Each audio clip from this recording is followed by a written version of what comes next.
ॐ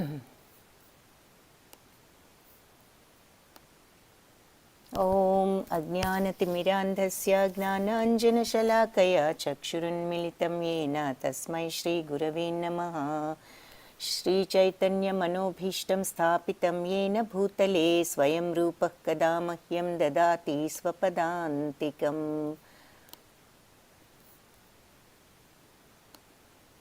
ॐ विष्णुपादाय कृष्णप्रेष्ठाय भूतले श्रीमते भक्तिवेदान्तस्वामिन्निति नामिने। नमस्ते सारस्वती देवी गौरवाणी प्रचारिणे निर्विशेषशून्यवादी पाश्चात्यदेशतारिणे। हे कृष्णा करुणा सिन्धो दीनबन्धो जगत्पते गोपेश गोपिका कान्ता राधा कान्ता नमोऽस्तुते। तप्तकाञ्चन गौरांगी राधे बृन्दावनेश्वरी वृषभानुसुते देवी प्रणमामि हरिप्रिये। जय श्री कृष्ण चैतन्य प्रभु नित्यानंद श्री अद्वैत गदाधरा श्रीवासादि गौरभक्तवृन्द। हरे कृष्ण कृष्ण कृष्ण हरे हरे हरे राम राम राम हरे हरे। हरे कृष्ण। जय राधा माधवा कुंज विहारी जय गोपी जन वल्लभा गिरिवरधारी जय यशोदनंदना व्रज जनरंजना जय यमुनतीरावनचारी। సో ఈ 8వ అధ్యాయానికి మీ అందరికీ కూడా స్వాగతం. ఈ అడ్వాన్స్ క్లాసు యువత అడ్వాన్స్ క్లాస్లో 8వ అధ్యాయం ఈరోజు 8th చాప్టర్ అక్షర బ్రహ్మ యోగము అంటే భక్తి యోగంలో 2వ అధ్యాయం అన్నమాట ఇది. అక్షర బ్రహ్మ యోగము అంటే ఏమిటి అన్నది చూద్దాం. భగవత్ ప్రాప్తి, భగవంతుడిని ఏ రకంగా మనము పొందవచ్చు, అటైనింగ్ ద సుప్రీం. అక్షర బ్రహ్మ యోగము.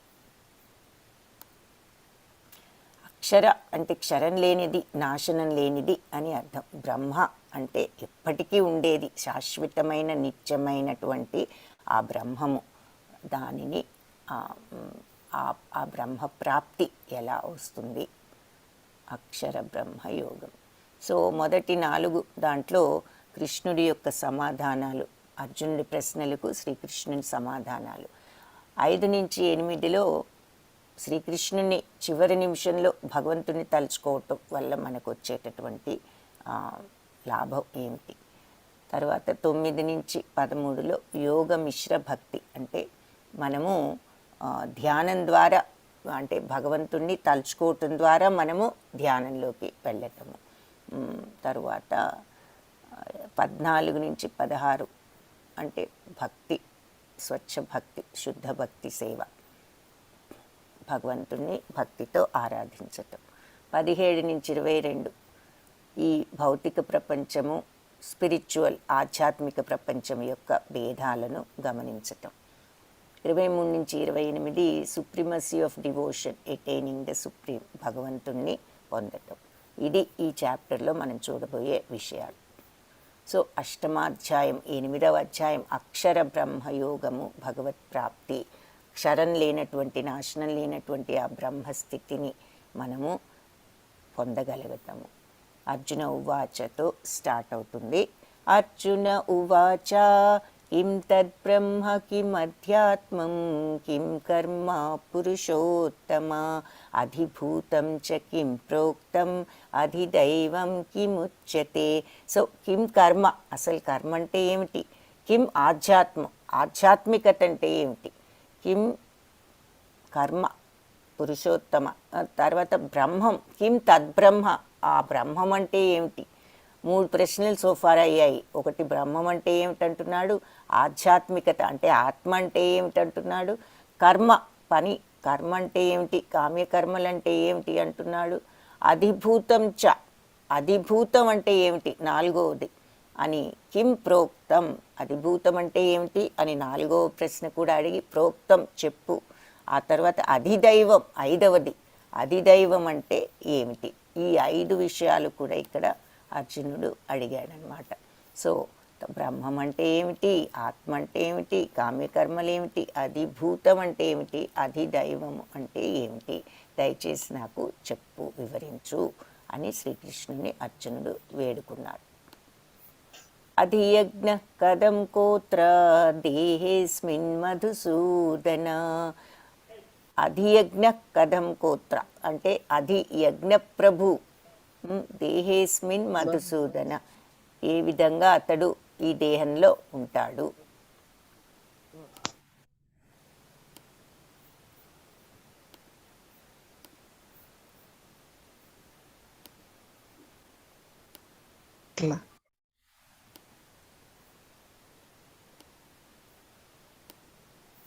ఓకే, ఏ విధంగా అతను దేహంలో ఉంటాడు అన్నది మనం ఇక్కడ చూద్దాం.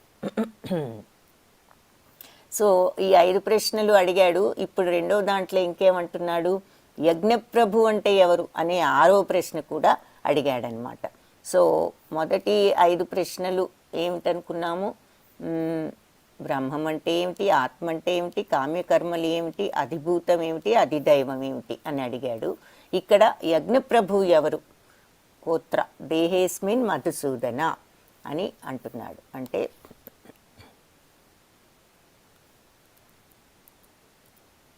అధియజ్ఞ అంటే యజ్ఞప్రభు ఎవరు, ఇక్కడ దేహేస్మిన్ శరీరంలో అతను ఏ రకంగా ఉంటున్నాడు అని చెప్పి, భక్తి యోగంలో నిలిచిన వారు మరణ సమయంలో ఎలా నిన్ను ఏ రకంగా తెలుసుకోగలుగుతారు అంటే, ప్రయాణకాలేచ కథం అంటే ప్రయాణకాలేచ చివరి టైంలో మనకు నేయోసి నియతాత్మభి నిన్ను ఏ రకంగా తెలుసుకోగలుగుతారు అని చెప్పి అడుగుతున్నారనమాట. ఎవరు, నియతాత్మభి అంటే ఈ భక్తి యోగంలో నిమగ్నమై ఉన్నవాళ్ళు నిన్ను చివరి సమయంలో ఎలా తెలుసుకోగలుగుతారు అని అడుగుతున్నాడు. సో యజ్ఞప్రభు ఎవరు, ఏ విధంగా అతడు ఈ శరీరంలో దేహేస్మిన్ మధుసూదమ కోత్ర దేహేస్మిన్ మధుసూదన ఏ విధంగా ఈ శరీరంలో ఉంటాడు, భక్తి సేవలో నిమగ్నమైన వాళ్ళు చివరి సమయంలో నిన్ను ఎలా తెలుసుకోగలుగుతారు అని అడిగిన ప్రశ్నకు శ్రీ భగవాను వాచ ఏమని సమాధానం చెప్పారట, అక్షరం బ్రహ్మ పరమం స్వభావోధ్యాత్మముచ్యతే భూతభావోద్భవకరో విసర్గ కర్మ సంజ్ఞిత. సో అక్షర బ్రహ్మం పరమం అంటే నాశనరహితుడు, అక్షరం క్షరం లేనిది, నాశనం లేనిది, బ్రహ్మ పరమం సర్వోత్తముడైనటువంటి ఈ జీవుడే బ్రహ్మము అనబడతాడు. స్వభావోధ్యాత్మముచ్యతే అతను ఈ స్వభావం ఉన్నవాడు బ్రహ్మం అనబడతాడు. ఆత్మ యొక్క నిత్య స్వభావాన్ని ఆధ్యాత్మము అని చెప్తారు. ఆత్మ సచ్చిత్తానంద కాబట్టి ఆత్మకు కూడా ఆది అంతాలు లేవు అని చెప్పుకున్నాము. అజో నిత్య శాశ్వతం యో పురాణం కాబట్టి ఆత్మకు ఆది అంతాలు లేవు కాబట్టి ఆధ్యాత్మము అని చెప్తారు, ఆత్మ యొక్క నిత్య స్వభావాన్ని అని చెప్పి చెప్తున్నారు. సో బ్రహ్మం అంటే ఏమిటి అంటే నాశనరహితుడు సర్వోత్తముడు ఎవరైతే అవుతారో వాళ్ళను బ్రహ్మము. ఎవరు నాశనరహితుడు సర్వోత్తముడు? భగవంతుడు, అవునా? సో మనము ఆ స్థితికి అంటే ఆ బ్రహ్మస్థితిని మనం తెలుసుకోవటానికి కోరుతున్నాం. సో నాశనరహితుడు సర్వోత్తముడు అయిన వాళ్ళు బ్రహ్మము. ఆత్మ యొక్క నిత్య స్వభావము ఆధ్యాత్మము. సమస్త జీవుల ఉత్పత్తికి ఉనికికి కారణమైన కార్యకర్మలే సకామ కర్మలను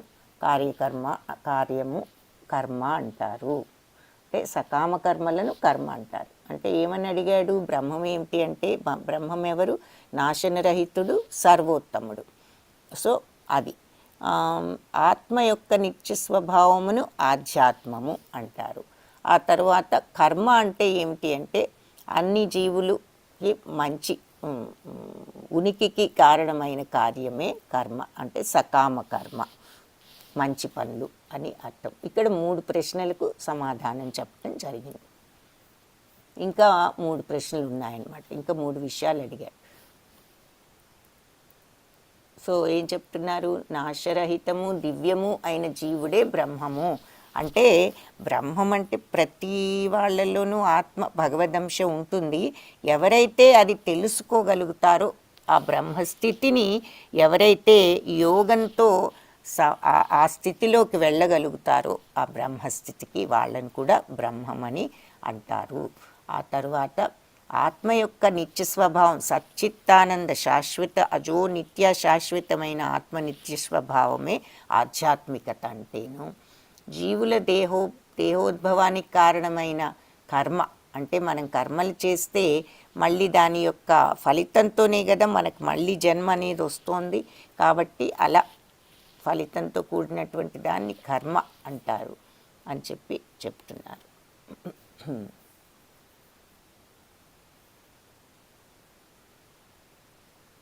సో ఇది హరే కృష్ణ. ఎవరైనా చదవాలనుకునే వాళ్ళు ఉంటే ఒక్కసారి హ్యాండ్ రేస్ చేయండి. ఇది ఒకసారి చూద్దాము. ఎవరైనా హ్యాండ్ రేస్ చేస్తారా చదవాలనుకునే వాళ్ళు?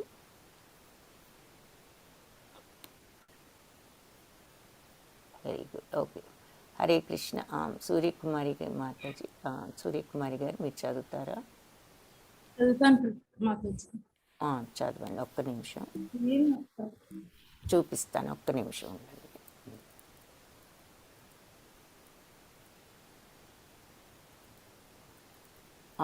భాష్యం కనిపిస్తుంది కదా, ఈ భాష్యం చదువుతారు? చదవండి. బ్రహ్మము నాశరహితమును మరియు శాశ్వతమును అయి ఉన్నది. కాలములో దాని సహజ స్థితి యందు ఎట్టి మార్పు ఉన్నది. అట్టి బ్రహ్మమునకు పరముగానున్నదే పరబ్రహ్మము. బ్రహ్మము జీవుని సూచించగా పరబ్రహ్మము దేవదేవుడైన శ్రీకృష్ణుడు సూచించును. అట్టి జీవుడు భౌతిక జగత్తునందు స్వీకరించటి స్థితి అతని నిజస్థితికి భిన్నమైనటువంటిది. భౌతిక చైతన్యంలో అతడు ప్రకృతిపై ప్రభువుగానొకటకు యత్నించినను, ఆధ్యాత్మిక చైతన్యంలో మాత్రము శ్రీకృష్ణ భగవానునికి దాసునిగా వర్తించును. అట్టి భౌతిక చైతన్యమునందున్నంత కాలము అతడు భౌతిక జగమున వివిధములైన దేహములను పొందవలసి వచ్చును. అది ఏ భౌతిక చైతన్యపు ప్రభావం వలన కలిగేది విభిన్న సృష్టి లేదా కర్మము అనబడును. ఓకే, వెరీ గుడ్, ధన్యవాదాలు మాతాజీ.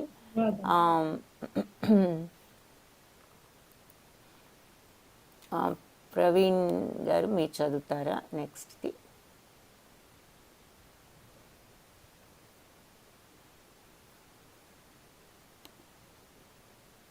ప్రవీణ్ కుమార్ గారు.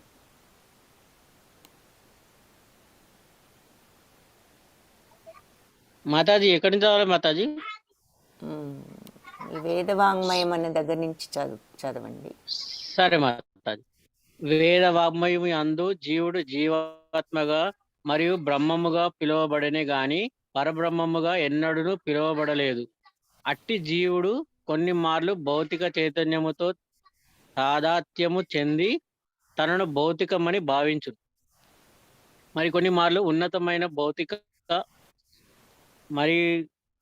మరికొన్ని మార్లు ఉన్నతమైన ఆధ్యాత్మిక శక్తితో తనను గుర్తించుచుండును. ఈ విధముగా అతడు వివిధ గతులను పొందుచుండును. కనుకనే అతడు శ్రీకృష్ణ భగవానుని తటస్థ శక్తిగా పిలువబడినవాడు. అతని భౌతిక ఆధ్యాత్మిక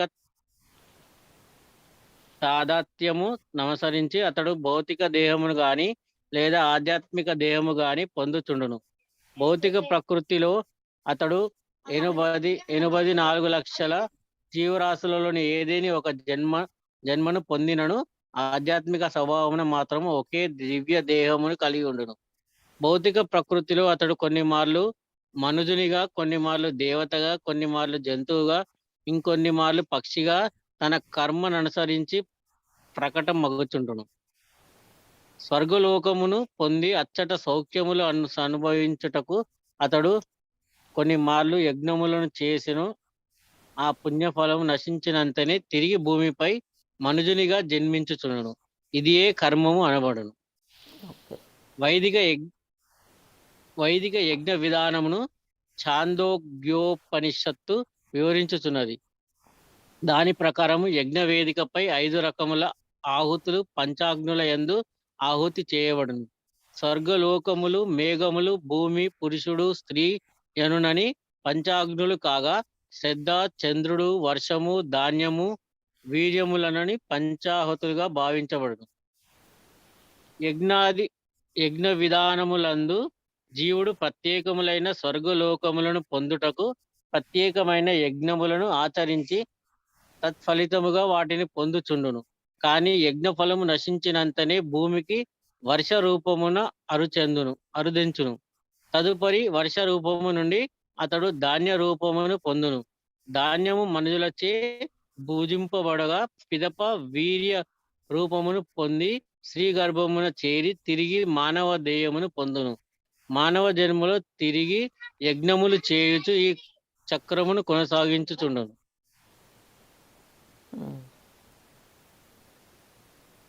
ఈ విధముగా జీవుడు భౌతిక మార్గమునందే నిరంతరము రాకపోకలు సల్పుచుండును. కానీ కృష్ణ భక్తి రస రసభావితుడు అట్టి యజ్ఞములను ఏమాత్రము చేపట్టగా కృష్ణ భక్తి యందు ప్రత్యక్షముగా నిలిచి కృష్ణధామమును చేరుటకు యత్నించును. ఓకే. గీతా హరే కృష్ణ వ్యాఖ్యమును ప్రభు. ఇక్కడ ఆపుదాం ప్రభుజీ. హరే కృష్ణ. హరే కృష్ణ. ధన్యవాదాలు. ఆ. సో ఇక్కడ మనకి ఇందులో ఏం చెప్తున్నారు అంటే నాశరహితము దివ్యము అయినటువంటి జీవుడు బ్రహ్మము. సో అంటే మన ఆత్మ సచ్చిత్తానందం అని చెప్పుకున్నాం. సో బ్రహ్మస్వరూపము అది. అయితే భగవంతుడేమో పరబ్రహ్మస్వరూపం, మనమేమో బ్రహ్మస్వరూపులం. ఆత్మ అనేది ఆత్మ యొక్క నిత్య స్వభావం ఎప్పటికీ ఉంటుంది అని చెప్పుకున్నాం కాబట్టి అది ఆధ్యాత్మము అని చెప్పారు.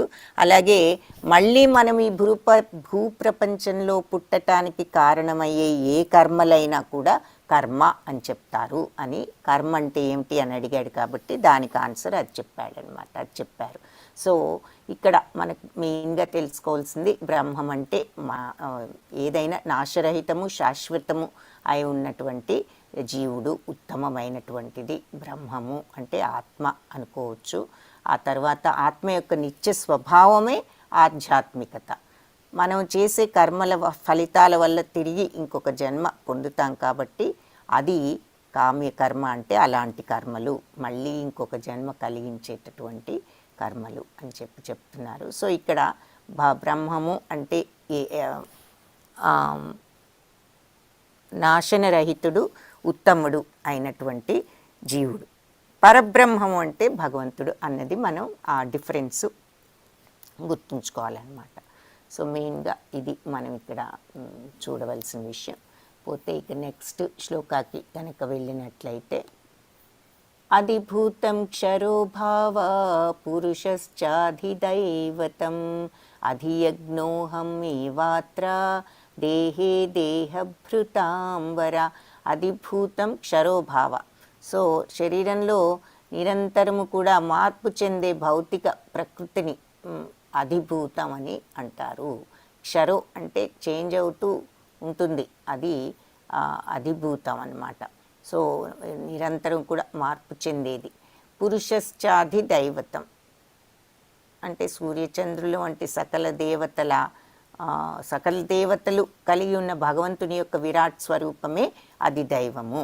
సో భగవంతుడిలో అన్నీ కూడా ఉన్నాయి, అన్ని ప్లానెట్స్, సూర్యుడు, చంద్రుడు అన్నీ కూడా భగవంతుడిలో ఉన్నాయి. అలాంటి సూర్యచంద్రుల లాంటి అన్ని దేవతలు ఉన్నటువంటి అన్ని దేవతలు కూడా భగవంతునిలో మనకు ఉన్నవాళ్ళే, అన్నీ కూడా పరబ్రహ్మలోనే లీనమై ఉన్నాయి అని చెప్పుకుంటున్నాము. అలాంటి భగవంతుడి యొక్క విరాట్ స్వరూపమే అది దైవము.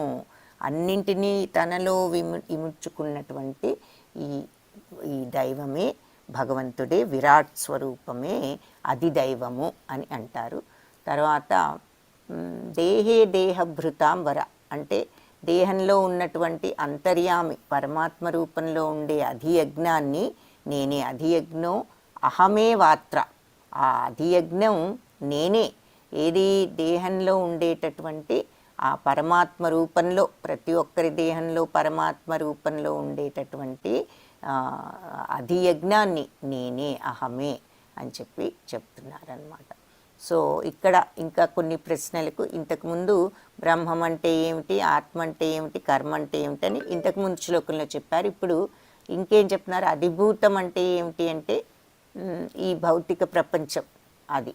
తర్వాత పురుష, ఇంకా అధియజ్ఞం అంటే నేనే అని చెప్పి ఈ 2 ఆన్సర్స్ ఇక్కడ చెప్పారు. సో మొత్తం 5, ఇప్పటి వరకు 5 ప్రశ్నలకు సమాధానాలు చెప్పారు. అర్జునుడు అడిగిన 6లో 5. సో అధిభూతం ఎవరు అంటే నిరంతరం మార్పు, క్షరో అంటే నిరంతరం మార్పు చెందేటటువంటి ఈ భౌతిక ప్రకృతియే అధిభూతము. అధియజ్ఞము అంటే ఎవరు, భగవంతుడే.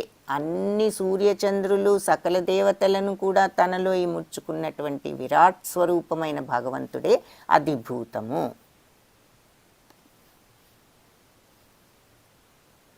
సో బ్రహ్మం అంటే ఆన్సర్స్ చూద్దాం. బ్రహ్మం అంటే నాశనరహితము అయినటువంటి జీవుడు అంటే ఆత్మ. ఆధ్యాత్మం అంటే ఆ ఆత్మ యొక్క నిత్య స్వభావం, అది ఎప్పుడు సచ్చిత్తానంద, దాన్ని ఆధ్యాత్మికత అంటారు. కర్మ అంటే మళ్ళీ మనం పునర్జన్మ తీసుకోవటానికి ఏ కర్మలైతే దోహదపడుతున్నాయో వాటిని కర్మలు అని అంటున్నాము. అధిభూతము అంటే భౌతిక ప్రకృతి. అధిదైవము అంటే సర్వదేవతలతో కూడి ఉన్నటువంటి విశ్వరూపం, విరాట్ స్వరూపమైన భగవంతుడు. అధియజ్ఞం అంటే ఎవరు అంటే పరమాత్మే అధియజ్ఞం. సో 6 ప్రశ్నలు ఇక్కడ ఆన్సర్ చేశారు. అధియజ్ఞం అనేది ఎక్కడ ఉంటుంది అంటే ప్రతి ఒక్కరి జీవితంలో, పరమాత్మ ప్రతి ఒక్కరిలోనూ ఉంటారు. సో మరణ సమయంలో కృష్ణుని ఎలా స్మరించాలి అంటే స్మరణాన్ని జీవితకాలం అభ్యాసం చేయటం ద్వారా. మనం ఎప్పుడు కూడా ఎప్పుడు మరణ సమయం అనేది ఎవరికి తెలియదు సాధారణంగా. కాబట్టి అది ఎప్పుడు వస్తుందో తెలియదు. కాబట్టి మనం ఎప్పుడు ప్రిపేర్ అయ్యి ఉండాలి. లాస్ట్లో భగవంతుడి నామాన్ని స్మరిస్తే భగవంతుని చేరుకుంటాము అనుకున్నట్లయితే మనం ఎప్పుడు రోజు స్మరిస్తే మనకు అది అలవాటయ్యి మన యొక్క నోటి మీద ఉంటుంది. అందుకని మరణ సమయంలో ఎలా స్మరించాలి అంటే ఆ స్మరణాన్ని మనం జీవితకాలం అభ్యాసం చేయటం ద్వారా స్మరించాలి. సో ఇక్కడ చెప్తున్నారు, అంతకాలే చ మామేవా స్మరన్ ముక్త్వా కళేవరం యః ప్రయాతి సమద్భావం యాతి నాస్త్యత్ర సంశయః. సో అంతకాలే చ మామేవ అంటే చివరి టైంలో నన్ను మాత్రమే స్మరన్ ముక్త్వా కళేవరం, స్మరిస్తూ కళేవరం దేహాన్ని ముక్త్వా విడిచిన వాళ్ళు యః ప్రయాతి సమద్భావం, అలాంటి వాళ్ళు సమద్భావం, అలాంటి వాళ్ళకి నా యొక్క భావం యాతి నాస్తత్ర్య అసంశయ, వాళ్లకు నా భావం తప్పనిసరిగా పొందుతారు. ఇందులో సందేహం అనేది అసంశయం, ఇది there is no doubt about it అని చెప్తున్నారు. ఈ విషయంలో నీకు సందేహమే అవసరం లేదు. ఏమిటి, ఏ విషయంలో? అంతకాలేచ మామేవ, చివరి నిమిషంలో నన్నే స్మరణ్ముక్త, స్మరిస్తూ కళేవరాన్ని, శరీరాన్ని వదిలేసే వాళ్ళకి యః ప్రయాతి సమద్భావం, వాళ్ళకి నా యొక్క భావం తప్పనిసరిగా వాళ్లకు పొందుతారు, దొరుకుతుంది, నన్ను పొందుతారు. ఇందులో నీకు సందేహం ఏమీ లేదు. సో చివరిలో ఎవరైతే భగవంతుణ్ణి స్మరిస్తూ శరీరాన్ని వదులుతారో వాళ్ళు తప్పకుండా భగవద్భావాన్ని పొందుతారు. ఇందులో నీకు సందేహం లేదు. ఇక్కడ భీష్మ పితామహుడు లాస్ట్లో ఆయన ఎప్పుడు కావాలంటే అప్పుడు ఆయనకి తుది మరణం వచ్చేటటువంటి వరం ఉన్నది. కాబట్టి ఆయన ఉత్తరాయణం వరకు వేచి ఉండి విష్ణు సహస్రనామాన్ని స్మరిస్తూ ఆయన శ్రీకృష్ణుడిని చూస్తూ ప్రాణాలు వదలటం జరిగింది. అది మనకి చూపిస్తున్నారు. యం యం వాపి స్మరన్ భావం త్యజత్యంతే కళేవరం తం తమేవైతి కౌంతేయ సదా తద్భావ భావిత. సో యం యం వాపి స్మరన్ భావం, ఏ రకమైనటువంటి స్మరలు, ఆలోచనలు, భావాలు ఉంటాయో త్యజత్యంతే కళేవరం, శరీరాన్ని త్యజత్యంతే విడిచేటప్పుడు, శరీరాన్ని వదిలేటప్పుడు ఏ రకమైన భావాలైతే స్మరిస్తూ ఉంటామో మనం, తలుచుకుంటూ ఉంటామో, తమేవైతి కౌంతేయ, అలాంటివే కౌంతేయ సదా తద్భావ భావిత, వాళ్ళ భావాలకు తగ్గటువంటి పరిణామాలే వాళ్లకు వస్తాయి. వాళ్ళ ఆలోచనలు ఏ విధంగా ఉన్నాయో దానికి తగ్గటువంటి ఫలితం వాళ్లకు వస్తుంది, అంటే దానికి తగ్గటువంటి శరీరం వాళ్లకు వస్తుంది. సో చివరి నిమిషంలో ఏ భావాలైతే తలుచుకుంటూ శరీరాన్ని వదులుతారో వాళ్లకు అలాంటి స్థితియే, ఆ భావాలకు సరిపడా ఏ ఆలోచనలతో ఉంటే ఆ ఆలోచనలకు సరిపడా స్థితే మళ్ళీ నెక్స్ట్ జన్మలో వస్తుంది అని ఈ శ్లోకానికి అర్థం అన్నమాట. ఇక్కడ భరతముని అని ఉన్నారు, ఆయన ఒక రాజు. ఆయన ఆఖరి దశలో ఒక జింకను పెంచుకుని ఆ జింక కోసం వెతుకుతూ చనిపోవటం జరుగుతుంది, అది చూపిస్తున్నారు. అట్లా ఇక్కడ ఇంతకుముందు శ్లోకంలో ఏం చెప్పారు, చివరి నిమిషంలో నన్ను తలుచుకుంటూ ఎవరైతే శరీరాన్ని వదులుతారో వాళ్ళకి తప్పకుండా నేను లభిస్తాను. సో ఇక్కడ ఏం చెప్తున్నారు, లాస్ట్లో ఏ భావాలతో మనం ఉంటామో వాళ్ళకి అదే వస్తుంది అని చెప్తున్నారు. కాబట్టే భగవంతుడిని తలుచుకుంటే మనం భగవంతుడిని చేరుకోగలుగుతాం అన్నమాట. ఏది తలుచుకుంటే ఆ స్థితే వస్తుంది. సో ఇక్కడ భరత మహాముని యొక్క స్టోరీని ఉదాహరణగా చెప్పారు. ఆయన గొప్ప రాజు అయితే ఆయన ఆధ్యాత్మికత మీద ఇంట్రెస్ట్ ఉండి ఆయన రాజ్యాన్ని, పిల్లల్ని, సంసారాన్ని కూడా వదిలి ఆయన వచ్చి ఈ అరణ్యంలో తపస్సు ఇలా చేసుకుంటూ ఆయన ఈ మార్గంలో ఉంటూ చివరికి ఆల్మోస్ట్ ముక్తి మార్గానికి దగ్గరకు వచ్చారు. ఆ టైంలో ఒక జింక అక్కడ ప్రసవించి ప్రాణాలు వదలటం, ఆ చిన్న జింకను ఆయన జాలిపడి తీసుకొచ్చి దానికి కావలసిన సంరక్షణ చేయటం జరిగింది. అయితే అంతటితో ఊరుకోకుండా ఆయనకు దాని పట్ల విపరీతమైనటువంటి రాగం, ప్రేమ, అటాచ్మెంట్ డెవలప్ అయిపోయాయి. దానిని రోజు ఆయన పెంచుతూ రావటం జరిగింది. ఒకరోజు అది ఎక్కడికో వెళ్ళి రాకపోయేసరికి దానికోసం వెతుకుతూ వెళ్ళి ఆయన ఒక లోయలో పడి ప్రాణాలు వదలటం జరిగింది. సో పోయేటప్పుడు ఆయన ఆ జింకనే తలుచుకోవటం వలన ఆయన నెక్స్ట్ జన్మలో ఒక జింకగా పుట్టడం జరిగింది. అయితే ఆయన యొక్క ఎంతో కాలం యోగ పుణ్యం, ఇది విఫల యోగ అన్నమాట. మనం చూసాము చాలా రోజులు ఈ యోగ మార్గంలో చివరిలో విఫలమయ్యారు. కాబట్టి ఆయన పుణ్యం కొద్దీ, ఆ యోగ పుణ్యం కొద్దీ ఆయన ఈ మంచి యోగుల ఆశ్రమానికి దగ్గరగా ఉన్న జింకగా పుట్టడం, ఆ జింకకు పూర్వజన్మ గుర్తు కూడా ఉండటం, దానితో అది శ్రద్ధగా అక్కడ యజ్ఞంలో వేసినటువంటి ఆకులు అవన్నీ తింటూ ప్రసాదంగా అలా జీవించి ఆ తర్వాత మళ్ళీ ఇంకొక జన్మలో జడభరతుడిగా పుట్టి అప్పుడు ఆ జన్మలో ఆయనకు మోక్షం రావటం జరిగిందనమాట. సో ఆ ఉదంతాన్ని ఇక్కడ చూస్తున్నాం. అంతా తపస్సు, ముక్తి మార్గంలో ఉంటూ చివరిలో కొద్దిగా అటాచ్మెంట్స్లో ఆయన ఆ మార్గాల్లో ఫెయిల్ అవటం వలన, ఆయన తలుచుకుంటూ ఉండటం వలన దాన్ని పోయేటప్పుడు ఆయన కూడా జింకగా పుట్టడం జరిగింది. కాబట్టి ఇక్కడ మనం భగవంతుని తలుచుకుంటే భగవంతుడినే పొందుతాం, ఇంకేదైనా తలుచుకుంటే అదే ఫామ్లో మనం ఉంటాము అని చెప్తున్నారు నెక్స్ట్ జన్మలో. తస్మాత్ సర్వేషు కాలేషు మామనుస్మరయుధ్య చ మయ్యర్పిత మనోబుద్ధి మామే వైశ్యస్య అసంశయం. ఇది కూడా ముఖ్య శ్లోకమే. కాబట్టి భగవంతుణ్ణి remembering Krishna at the time of death, చివరిలో భగవంతుణ్ణి తస్మాత్ సర్వేషు కాలేషు, కాబట్టి ఏమిటి, కాబట్టి నన్ను లాస్ట్లో తలుచుకుంటే నా దగ్గరికి వస్తారు, లేదు అంటే మీరు ఏ తలుచుకుంటూ ఉంటే అదే జన్మ మీకు వస్తుంది అని చెప్పారు. కాబట్టి సర్వేషు కాలేషు, అన్ని కాలాల్లోనూ మా మనుస్మర, నన్ను తలుచుకుంటూ యుద్ధం చేయను అని అర్జునుడు అన్నాడు. కాబట్టి ఈ మాట అంటున్నారు, యుద్ధం చేయని అంటే దాని లోతైన అర్థం ఏమిటి, యుద్ధం అంటే ఏమిటి, మీ పోరాటం, జీవన పోరాటాన్ని సాగించండి అని మనకు కూడా చెప్తున్నారనమాట. మన నిత్య జీవితం మనం పోరాటం అనుకుంటూ ఉంటాం కదా, మన జీవనాన్ని మనం సాధించాలి. ఏ విధంగా తస్మాత్ సర్వేషు కాలేషు, కాబట్టి అన్ని కాలాల్లోనూ మామనుస్మర, భగవంతుణ్ణి స్మరించుకుంటూ మనస్సులో ఎప్పుడూ భగవంతుణ్ణి స్మరించుకుంటూ మనము మన యొక్క జీవనాన్ని సాగించాలి. ఇక్కడ అర్జునుడి విషయంలో యుద్ధం చెయ్యి అని చెప్తున్నారు అంటే దాని అర్థం మీరు ఏ పని చేస్తున్నా మీ జీవన విధానంలో ఎప్పుడూ కూడా నన్ను స్మరించుకుంటూ పనులు చేసుకునేటట్లు మీరు ఉండండి. మై అర్పిత మనోబుద్ధి, మనస్సును బుద్ధిని నాకు అర్పించండి. అలా అర్పించితే మామే వైశ్యస్య, నన్ను తప్పకుండా పొందుతారు. అసంశయం, ఇందులో సంశయం అనేదే లేదు అని చెప్తున్నారు. కాబట్టి సర్వకాలాల్లోనూ కూడా భగవంతుణ్ణి స్మరించుకుంటూ మన పనులు మనం చేసుకుంటే మనస్సును బుద్ధిని ఆయన మీద లగ్నం చేసి అప్పుడు ఆయన్ను మనం పొందటం నిస్సంశయము, తప్పనిసరిగా పొందుతాము.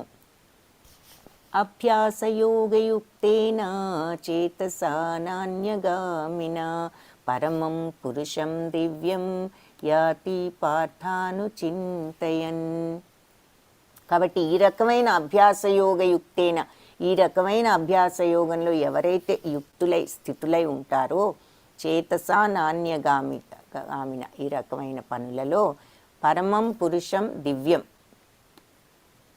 అంటే చేతసా నాన్యగామిన అంటే వాళ్ళు ఇందులో నుంచి డైవర్ట్ అవ్వకుండా ఇదే మార్గంలో ఎవరైతే ఉండగలుగుతారో వాళ్ళు తప్పనిసరిగా నన్ను చేరుకుంటారు అని చెప్పి చెప్తున్నారు. ఇది ఈ శ్లోకానికి అర్థము.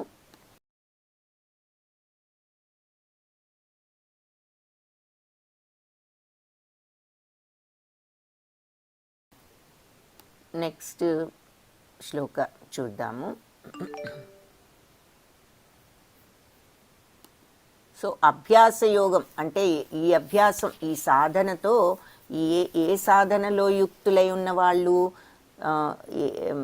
ఇదే మార్గంలో నుంచి తప్పుకోకుండా భగవంతుణ్ణి అనునిత్యం అన్ని పనులలోనూ భగవంతుణ్ణి స్మరిస్తూ మనస్సు బుద్ధి ఆయన మీద లగ్నం అయ్యేటటువంటి యోగం, అందులో ఎవరైతే యుక్తులై ఉంటారో ఆ మార్గంలో నుంచి అన్యగామిన వేరే మార్గాల్లోకి వెళ్లకుండా ఈ మార్గంలోనే స్థితులై ఎవరైతే ఉంటారో పరమం పురుషం దివ్యం, వాళ్ళు తప్పకుండా పరమ పురుషుణ్ణి చేరతారు అని చెప్పి చెప్తున్నారనమాట.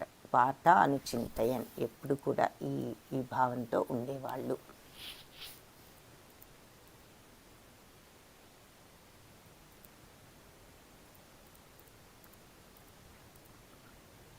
కాబట్టి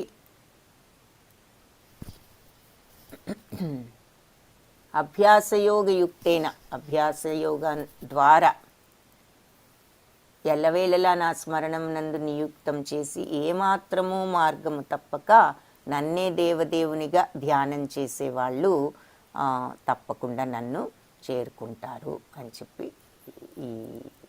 ఈ శ్లోకంలో చూస్తున్నాం అన్నమాట.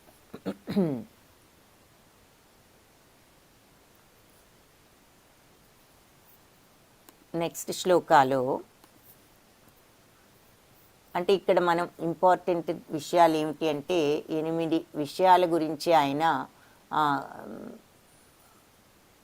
ఆయనను తలుచుకోవటంలో ఆ సాధనలో 8 విషయాలు ఉన్నాయి.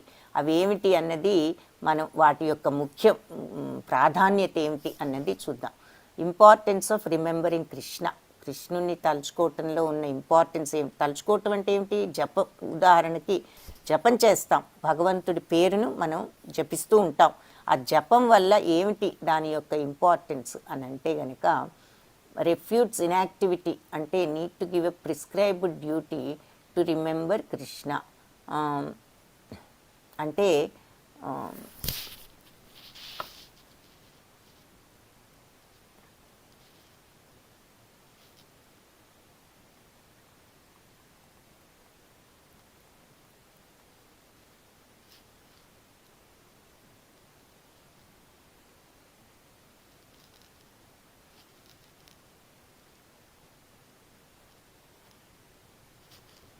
దీని అంటే జపం చేయటం వల్ల ఉపయోగాలు ఏమిటి అనేటటువంటి డౌట్ మనకు వస్తూ ఉంటుంది. కాబట్టి ఆ జపం యొక్క ప్రాధాన్యత కొద్దిగా ఒకసారి చూద్దాము.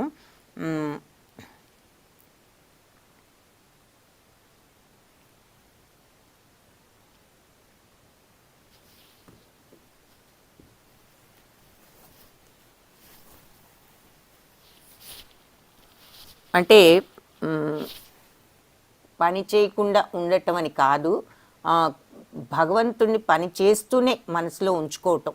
అంటే how to think of Krishna in practical life. అంటే ప్రాక్టికల్గా మనం రోజు ఏ పని చేస్తున్నా కూడా practice is purifying at the end of life one transfers to Kingdom of God. Constant thinking of supreme lord in any of his features is possible by chanting Hare Krishna.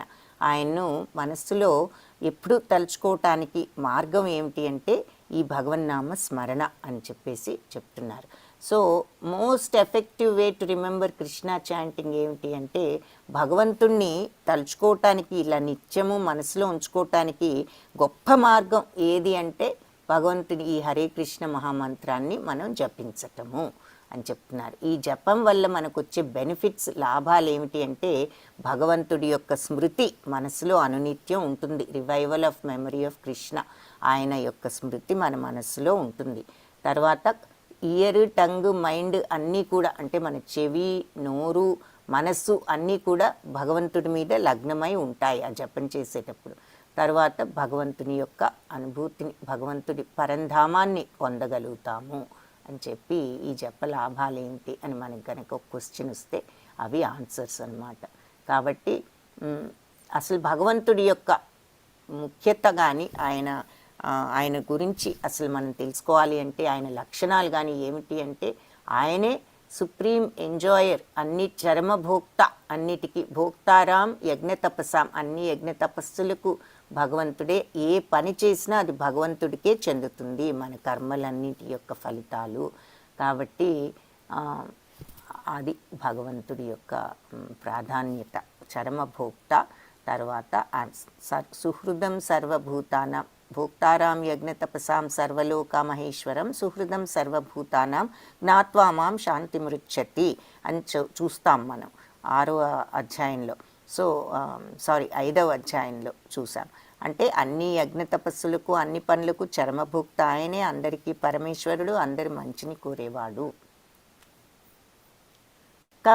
కవిం పురాణం అనుశాసితారం అణోరణీయాం సమనుస్మరేద్యః సర్వస్య ధాతారమచింత్య రూపం ఆదిత్యవర్ణం తమసః పరస్తాత్. So కవిం పురాణం అనుశాసితారం అంటే దీని యొక్క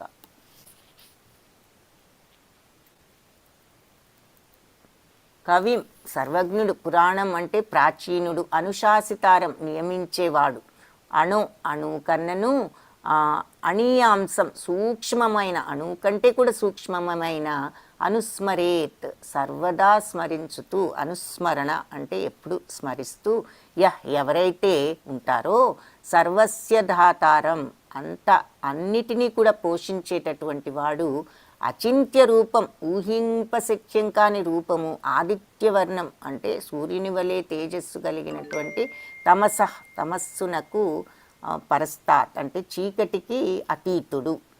సో అంటే దీని అర్థం ఏమిటి అంటే నియమించువాడును, సూక్ష్మము కంటే సూక్ష్మమైన వాడు. నియమించువాడంటే దేనిని నియమించటం? ఈ ప్రపంచాన్నంతా కూడా మెయింటైన్ చేసేవాళ్ళు. సూక్ష్మం కంటే సూక్ష్మం, యాటం కంటే చిన్నది, యాటంలో కూడా ఉన్నాడు పరమాత్మ. సమస్తాన్ని పోషించేటటువంటి వాడు, భౌతిక భావాలకు పరమైనటువంటి వాడు. ఆయన భౌతిక భావాలు ఆయనకు ఉండవు. అచింత్యుడు అంటే మనం ఇమాజిన్ కూడా చేయలేనటువంటి వాడు. ఆ రూపసహితుడు అయినటువంటి పరమపురుషుని మనం సర్వజ్ఞునిగాను ప్రాచూన్యుడిగాను ప్రతి ఒక్కరూ ధ్యానం చేయాలి. ఇక్కడ భగవంతుడి యొక్క లక్షణాలు చెప్తున్నారనమాట. ఆయన సర్వజ్ఞుడు, ప్రాచీనుడు, కవిం పురాణం అనుశాసితారం నియమించేవాడు, అణువు కన్నా అణీయాంశం సూక్ష్మమైన వాడు, అనుస్మరేత్ అలాంటి వాడిని సర్వదా స్మరిస్తూ ఎవరైతే ఉంటారో ఆ, అలాంటి ఆ, అలాంటి భగవంతుణ్ణి మనము సదా స్మరించాలి అని చెప్పి చెప్తున్నారు. ఆయన సూర్యుడి కంటే తేజో సంపన్నుడు మరియు దివ్యుడు. ఈ భౌతిక ప్రకృతికి ఆయన అతీతుడు అని చెప్పి భగవంతుణ్ణి ఎలా స్మరించే విధానము ఈ శ్లోకంలో చెప్పబడినది. అతను అని చెప్పి మనం ఇక్కడ ముఖ్యంగా అది ఏ రకంగా మనం భగవంతుణ్ణి ధ్యానించాలి. ఇక్కడ మళ్ళీ ఈ కవిం అంటే ఆయన నోవర్ ఆఫ్ ఎవ్రీథింగ్, అన్నీ తెలిసిన ఆయన జ్ఞాని. ఆల్ బాండ్ పురాణం అంటే పురాతనమైనది, అన్నీ కూడా భగవంతుని నుంచే ఉద్భవించాయి. అనుశాసితారం ఆయన అన్నిటినీ కూడా శాసించగలిగిన వాడు. అంటే ఈ మొత్తం యావత్ ప్రపంచాన్ని కూడా ఆయన శాసించగలి కంట్రోల్లో పెట్టగలిగిన వాడు. అనోర్ అనియాంశ అంటే అణువు కంటే కూడా చిన్నది అయినవాడు. దాతారం అంటే అందరినీ కూడా మెయింటైన్ చేసేటటువంటి దాత ఆయన. ఆ తరువాత ఆయన beyond all material conception, all big planets are floating by his energy. ఆయనే ఈ భౌతిక ప్రపంచాన్ని మొత్తం, భౌతిక ప్రపంచానికి ఆయన అతీతుడు. ఈ గోళాలను, ఈ ప్లానెట్స్ని, గ్రహాలను అన్నిటినీ కూడా కక్షలో ఉంచి మెయింటైన్ చేసేది భగవంతుడే. తరువాత ఆయన అచింత్యుడు అంటే మన అర్థం చేసుకోవటానికి ఊహాతీతం, ఆయన అర్థం చేసుకోవటం కూడా కష్టమే. లూమినస్ లైక్ ద సన్, ఆదిత్యవర్ణం, సూర్యుడిలాగా వెలిగిపోతూ 1000 సూర్యుల వెలుగులు అని మనము 11th విశ్వరూప సందర్శనంలో చూపిస్తాం. తమసః పరస్తాత్ అంటే ఆయన ఈ చీకటికి అతీతుడు, తమో గుణానికి అతీతుడు. అంటే ఆయన ఈ భౌతిక ప్రపంచానికి అతీతుడు. ఆయన ఈ భౌతిక ప్రపంచానికి మనలాగా ఈ మాయలో పడరు, ఆయన అతీతులు అని చెప్పి ఇక్కడ మళ్ళీ చూస్తున్నాం. సో ఈ యోగమిశ్ర భక్తి అంటే ఏమిటి అంటే ఈ ప్రాక్టీస్లన్నీ కూడా assist yogis in remembering Krishna, they are not end in themselves. ఇవన్నీ కూడా ఈ రకరకాల ప్రాక్టీసెస్ ఏమిటి, ఈ ధ్యాన యోగము, అష్టాంగ యోగము, ఇవన్నీ మెడిటేషన్, ఇవన్నీ ఏమిటి, భగవంతుణ్ణి చేరుకోవటానికి అవి ఒక మార్గాలన్నమాట, ఒక మెట్లు. అంతేగాని అది ఫైనల్ స్టేజ్ అది కాదు. ఫైనల్ స్టేజ్ మనం భగవంతుల్లో లీనమవటము అని చెప్పి ఇవన్నీ కూడా రకరకాల దశలు. భగవంతుణ్ణి అనునిత్యం మనసులో మనం స్మరించుకోవటానికి ఇవన్నీ కూడా దశలు, కానీ అవి ఎండ్ స్టేజ్ అది కాదు, గమ్యం కాదు అవి అని చెప్పి చెప్తున్నారు. ఎవరైతే మరణ సమయంలో యోగాభ్యాసం చేత లభించిన అచంచల మనస్సుతో ప్రాణాలను కనుబొమ్మల మధ్య నిలిపి నిశ్చలంగా దివ్యమంగళ భగవంతుడిని అత్యంత భక్తితో స్మరిస్తారో వారు ఖచ్చితంగా ఆయనను పొందుతారు. సో చివరిలో యోగాభ్యాసంతో వాళ్లకు ఈ అచంచల మనస్తత్వం లభిస్తుంది.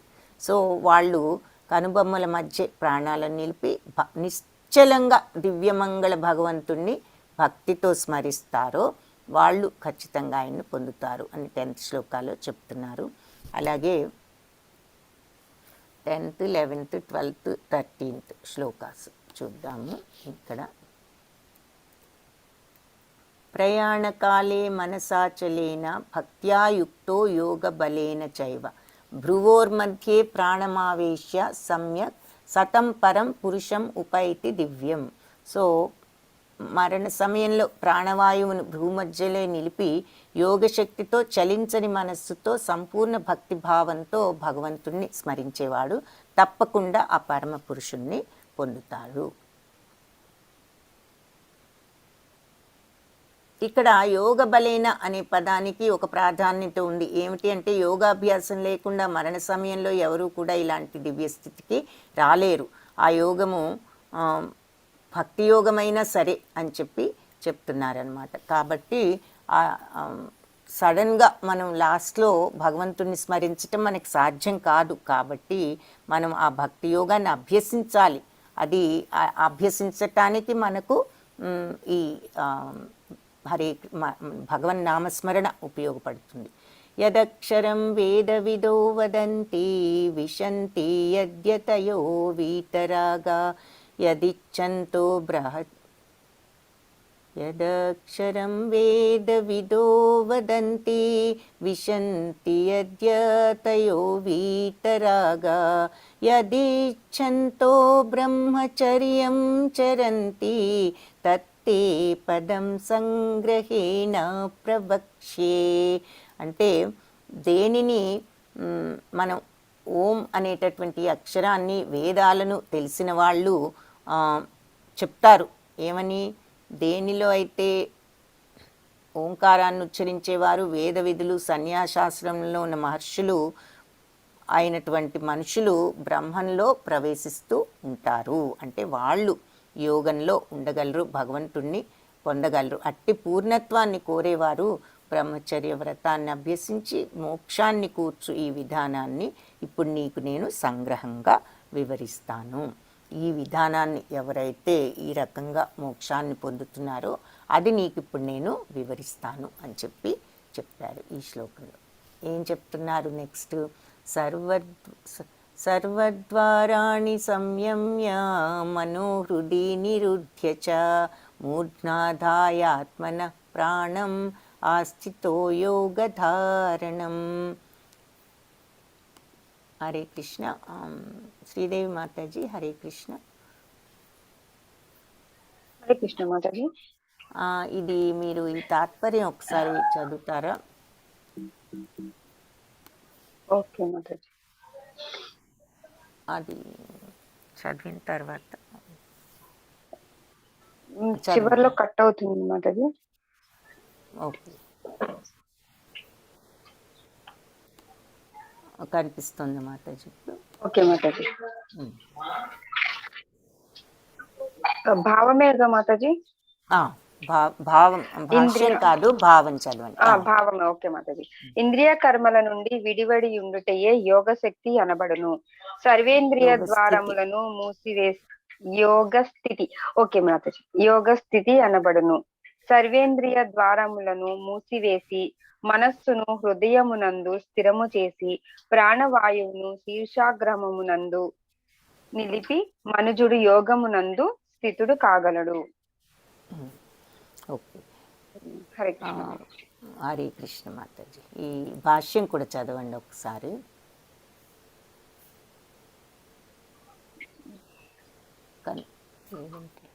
భాష్యం. ఓకే మాతాజీ. ఇచ్చట తెలుపబడిన యోగ విధానమును అభ్యసించుటకు మనుజుడు మొట్టమొదట సర్వభోగ ద్వారములను మూసివేయవలెను.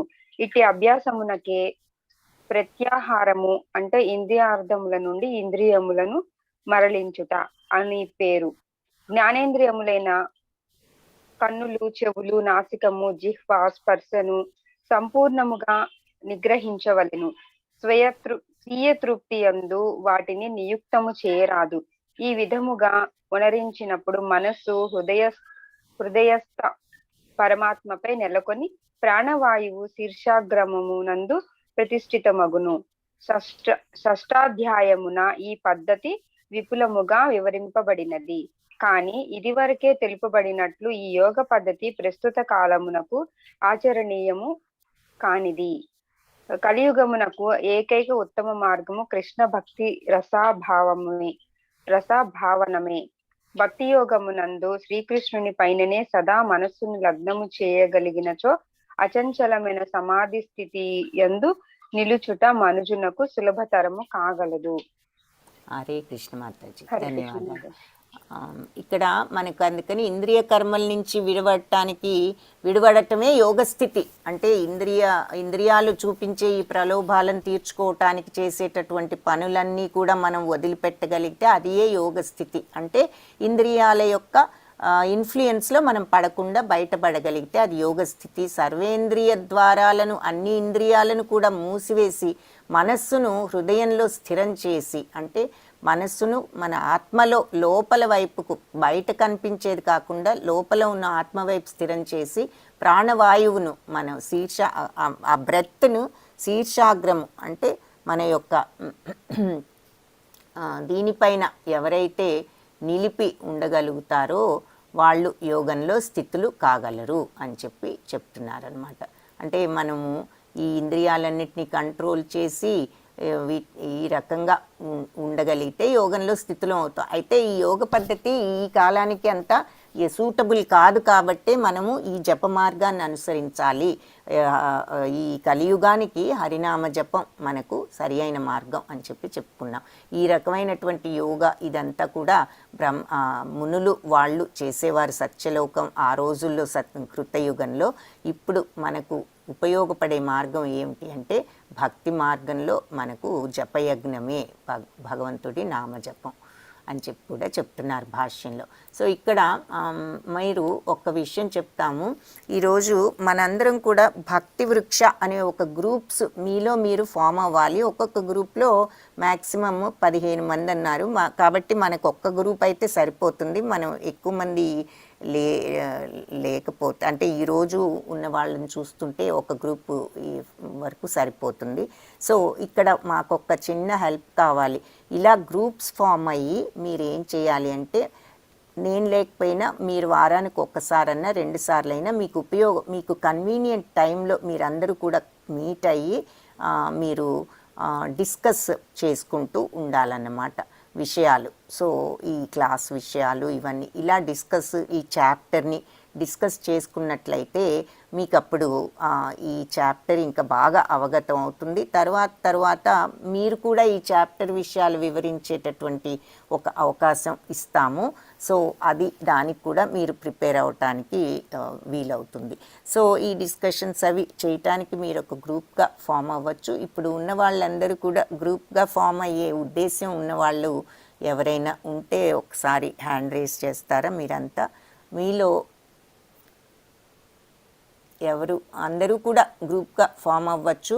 సో అందరూ ఫామ్ అయితే మీకు ఒక చిన్న గ్రూప్ లీడర్ లాంటి వాళ్ళు ఉండాలి. కాబట్టి ఆ లీడరుతో కలిసి మీరంతా కూడా మీట్ అవ్వచ్చు, మీట్ అయ్యి డిస్కస్ చేసుకోవచ్చు.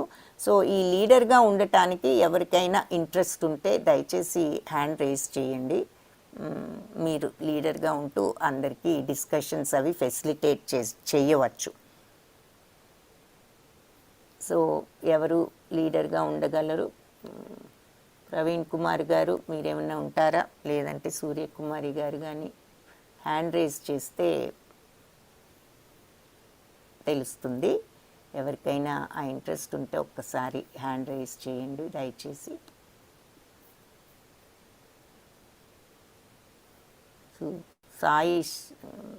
సాయి స్వరణ్ గారు హ్యాండ్ రేస్ చేసి మళ్ళీ సూర్యకుమారి గారు వెరీ గుడ్. ఓకే, సో మీరు ఈ గ్రూప్ లీడర్గా ఉండగలుగుతారా సూర్యకుమారి గారు? మీరైతే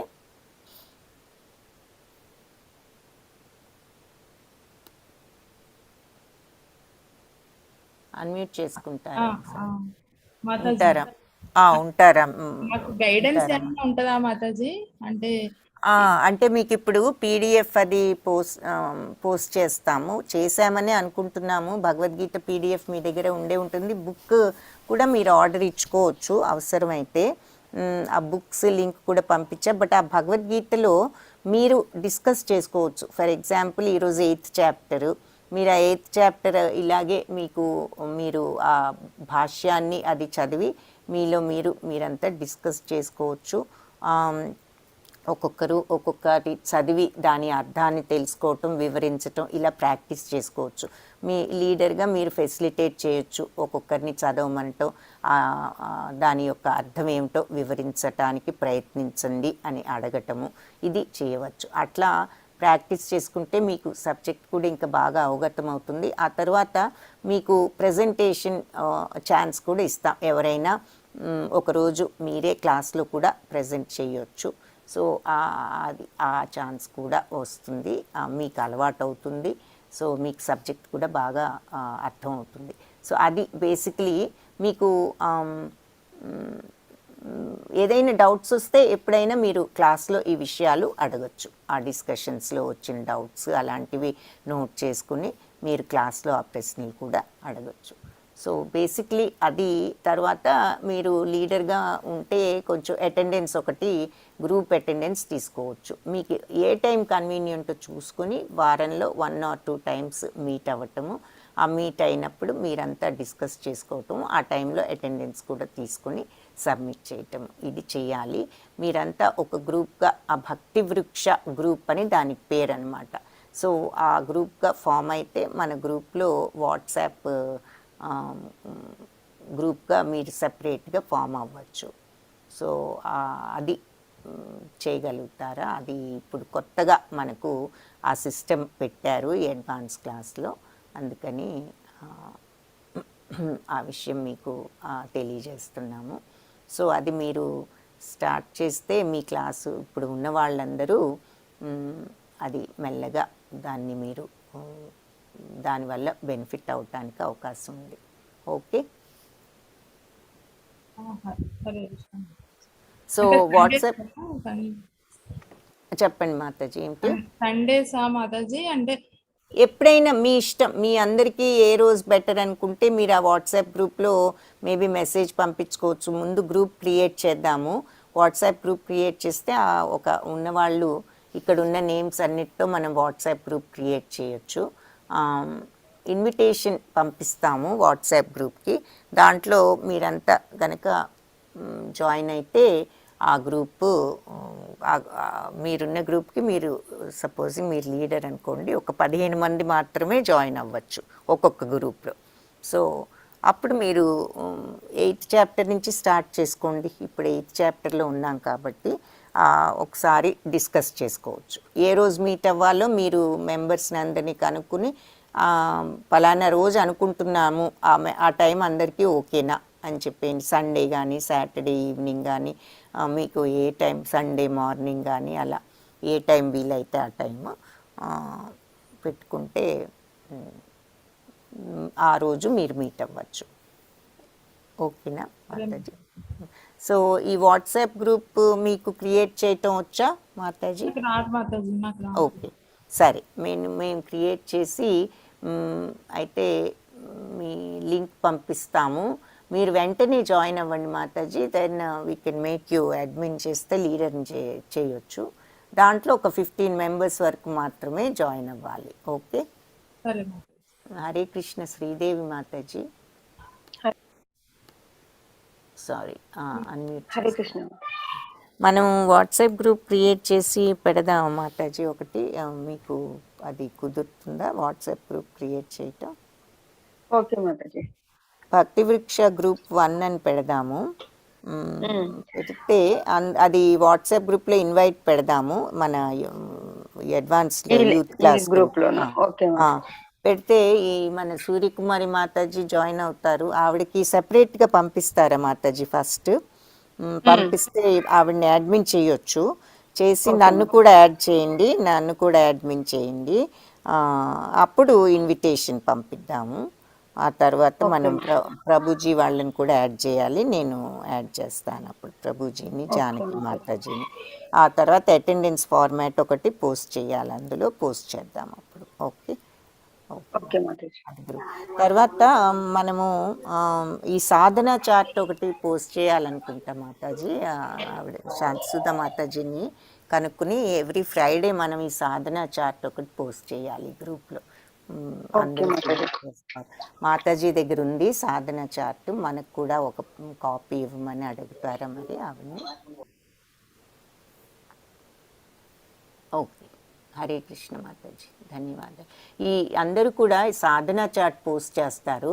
ఆ సాధన చార్ట్లో 4 ప్రశ్నలు ఉంటాయి. ఎవ్రీ వీక్ ఫ్రైడే మీరు అది ఫిలప్ చేయాలి. అంటే జపం చేస్తున్నారా, ఎన్ని రౌండ్స్ చేస్తున్నారు, ఆ విషయం 2-3 ప్రశ్నలు ఉంటాయి. ఫిలప్ చేసి సబ్మిట్ చేయండి. సాధన చార్ట్ తప్పనిసరిగా ఫిలప్ చేయాలి. ఓకే. హరే కృష్ణ. అందరికీ వాట్సాప్ గ్రూప్ చూసుకుంటే మీరు ఫాలో అవ్వండి. ఓకే. సో ఇప్పుడు క్లాస్ కంటిన్యూ చేద్దాం. సర్వద్వారాణి సంయమ్య, ఇది చూసాం కదా. అలా యోగ స్థితులై ఉంటారు. సర్వద్వారాణి సంయమ్య మనోహృది నిరుధ్యచ మూర్ధ్నాధాయాత్మనః ప్రాణమాస్థితో యోగధారణం. సర్వ ఇంద్రియాలను విడివడి ఉండుట యోగస్థితి అనబడుతుంది. ఈ ఇంద్రియ ద్వారాలన్నీ మూసివేసి మనస్సును హృదయమునందు స్థిరం చేసి ప్రాణవాయువును శీర్షాగ్రమునందు నిలిపి మనుషుడు ఎప్పుడైతే యోగంలో ఉంటాడో అప్పుడు యోగంలో స్థితుడు కాగలడు. అయితే ఇది అంత ఈజీ కాదు. కాబట్టి మన కలియుగంలో సులభ మార్గం ఏమిటి అంటే భగవన్నామ జపం అని చెప్పుకున్నాము. ఓం ఇత్యేకాక్షరం బ్రహ్మ వ్యాహరన్ మాన్మనుస్మరన్ యః ప్రయాతి త్యజన్ దేహం సయాతి పరమాం గతిం. సో ఓం ఇతి ఈ అక్షర సమానులైన ఈ ఓంకారం అనే నాదం, ఈ ఏకాక్షరాన్ని ఈ యోగ విధానంలో నెలకొని దివ్యాక్షరముల సమాహారమైన ఓంకారాన్ని జపించిన పిదప మనుషుడు దేవదేవుడైన నన్ను తలుస్తూ శరీరాన్ని త్యజించినట్లయితే నిశ్చయంగా ఆధ్యాత్మిక లోకాలను పొందుతాడు. సో ఈ రకంగా యోగంలో స్థిరపడి ఇంద్రియాలన్నిటినీ కంట్రోల్ చేసుకుని దృష్టిని నాసికాగ్రి శీర్షాగ్రం దగ్గర పెట్టి ఇవన్నీ యోగంలో స్థితుడై ఉంటే అప్పుడు దివ్యాక్షరం ఓంకారాన్ని అలా ఉంటూ ఓంకారాన్ని జపిస్తూ ఉంటే అప్పుడు అతను ఆ రకంగా గనక శరీరాన్ని వదిలితే తప్పనిసరిగా ఆధ్యాత్మిక లోకాలను పొందుతాడు అని చెప్తున్నారు. కాబట్టి ఓంకారం అన్నా బ్రహ్మ అన్నా భగవంతుడన్నా అన్నీ కూడా ఒకటే అని మనకు అర్థమవుతుంది. సో భగవంతుణ్ణి కానీ ఓంకారాన్ని కానీ జపిస్తూ గనక అలా యోగ స్థితిలో ఉండి ఎవరైతే ప్రాణాలు వదులుతారో వాళ్ళు తప్పనిసరిగా ఆధ్యాత్మిక లోకాలను పొందుతారు అని చెప్తున్నారు. సో భగవన్నామం హరే కృష్ణ నామం కూడా మనకు కలియుగానికి ప్రత్యేకంగా ఈ నామం నిర్దేశించారు. ఈ కలియుగ నామం ఏమిటి అంటే హరే కృష్ణ నామము. అది జపిస్తూ కనుక మనం దేహత్యాగం చేసినట్లయితే ఒక ఆధ్యాత్మిక లోకాన్ని నిశ్చయంగా మనము చేరగలము అని చెప్తున్నారు.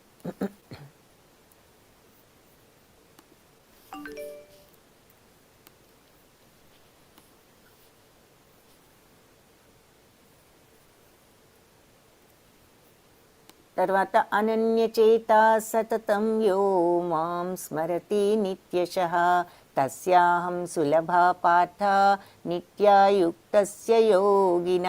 సో అనన్యచేత అచంచలమైన మనస్సుతో సతతం ఎవరైతే ఎప్పుడూ నన్ను స్మరిస్తూ ఉంటారో నిత్యము క్రమం తప్పకుండా, తస్యాహం సులభ అంటే అతనికి అహం నేను సులభంగా పార్థ అర్జున అతనికి నేను సులభంగా లభిస్తాను. నిత్యాయుక్తస్య యోగిన ఇలా క్రమం తప్పకుండా రోజు ఈ యోగంలో నియుక్తుడైనటువంటి భక్తునికి. సో ఇలా అనన్య చేతంతో అచంచలమైన భక్తితో నన్ను స్మరించేవాడికి అతని యొక్క నిరంతర భక్తియుక్త సేవ కారణంగా నేను సులభంగా లభ్యుడను అవుతాను అని ఈ శ్లోకంలో చెప్తున్నారనమాట. సో భగవంతుణ్ణి అనన్య చిత్తంతో స్మరిస్తే తప్పకుండా మనకు భగవంతుడు లభ్యమవుతారు. సతతం ఎల్లప్పుడూ అనే మాటలు శుద్ధ భక్తుడు శ్రీకృష్ణుణ్ణి సదా తలుస్తూ అతని ధ్యానమందు నిమగ్నుడై ఉంటాడు. ఆయన యొక్క లక్షణాలు ఇవన్నమాట. ఇక్కడ మనకు భక్తిలో రకాలు చెప్తూ ఉంటారు. శాంత భక్తులు, దాస్య భక్తులు, సఖ్య భక్తులు మనం చూసాము. మధుర వాత్సల్య భక్తుడు పితృభావంతో భగవంతుణ్ణి ప్రేమించవచ్చు. మనం భగవంతుడు మన కుమారుడు అన్నట్లుగాను, అంటే యశోద నందులను ఉదాహరణ తీసుకోవచ్చు. మధుర భక్తి మాధుర్య భావంతో ప్రియురాలిగా గోపికలు ఉదాహరణ. అలాగే దాస్య భక్తుడు హనుమాన్ ఉదాహరణ. శాంత భక్తుడు శాంతిరసంతో భగవంతుణ్ణి పూజించేవాళ్ళు. సఖ్య భక్తుడు అర్జునుడు. ఈ రకంగా ఎలా అయినా సరే మనం భగవంతుణ్ణి తలుచుకోవచ్చు. అప్పుడు ఆయన నిత్యము సతతము ఆయన సేవలో మనం అలా తలుచుకుంటూ ఉండి మర్చిపోకుండా ఉంటే తత్కారణంగా భగవంతుడు మనకి సులభంగా లభించగలడు. అలాంటి శుద్ధ భక్తుణ్ణి క్షణకాలమైనా సరే అలాంటి భక్తుడు భగవంతుణ్ణి మరువడు, ఎప్పుడు మనసులో ఉంచుకుంటాడు, సైతం అతనిని మరువబోడు. అందుకే హరే కృష్ణ కృష్ణ కృష్ణ హరే హరే, హరే రామ రామ రామ హరే హరే అనే మహామంత్ర కీర్తన దివ్యవరం మన కృష్ణ భక్తి రస భావన విధానం అన్నమాట అది. మాముపేత్య పునర్జన్మ దుఃఖాలయం అశాశ్వతం నాప్నువంతి మహాత్మాన సంసిద్ధిం పరమాం గతి. సో మాం అంటే నన్ను, ఉపేత్య పొంది, పునర్జన్మ తిరిగి పుట్టడానికి, దుఃఖాలయం అశాశ్వతం ఈ అశాశ్వతమైన అనిత్యమైనటువంటి దుఃఖాలయం. ఏది దుఃఖాలయం? ఈ భౌతిక ప్రపంచం. ఇందులో అన్నీ కూడా దుఃఖాలే. జన్మ మృత్యు జర వ్యాధి అంటాం. అంటే జన్మ, మృత్యువు, జర, ఓల్డ్ ఏజ్, వ్యాధి ఇవన్నీ కూడా నిండి ఉన్నాయి భౌతిక ప్రపంచం. అందుకే దానికి దుఃఖాలయం, అశాశ్వతమైనది అని పేరు.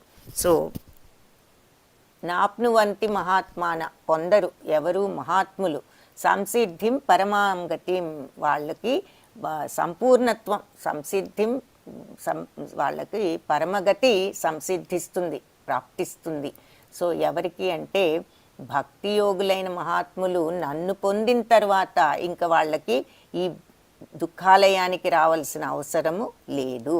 వాళ్లకు సంపూర్ణత్వం లభించటంతో వాళ్ళు దుఃఖాలయమైన ఈ అనిత్య జగానికి ఎప్పుడు కూడా తిరిగి రారు.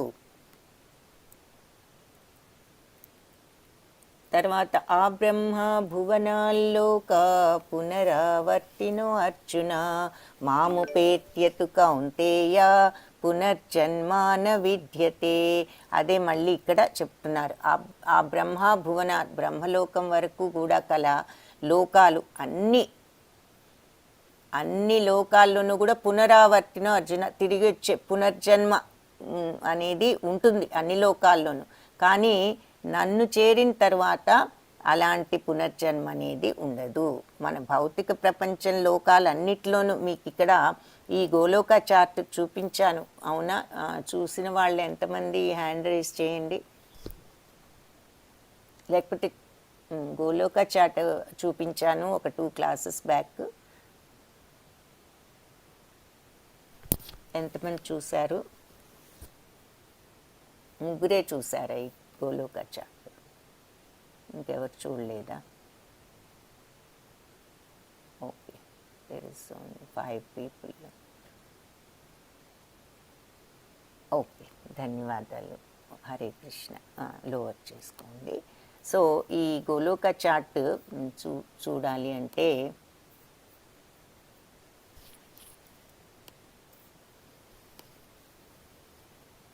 చూపిస్తాను.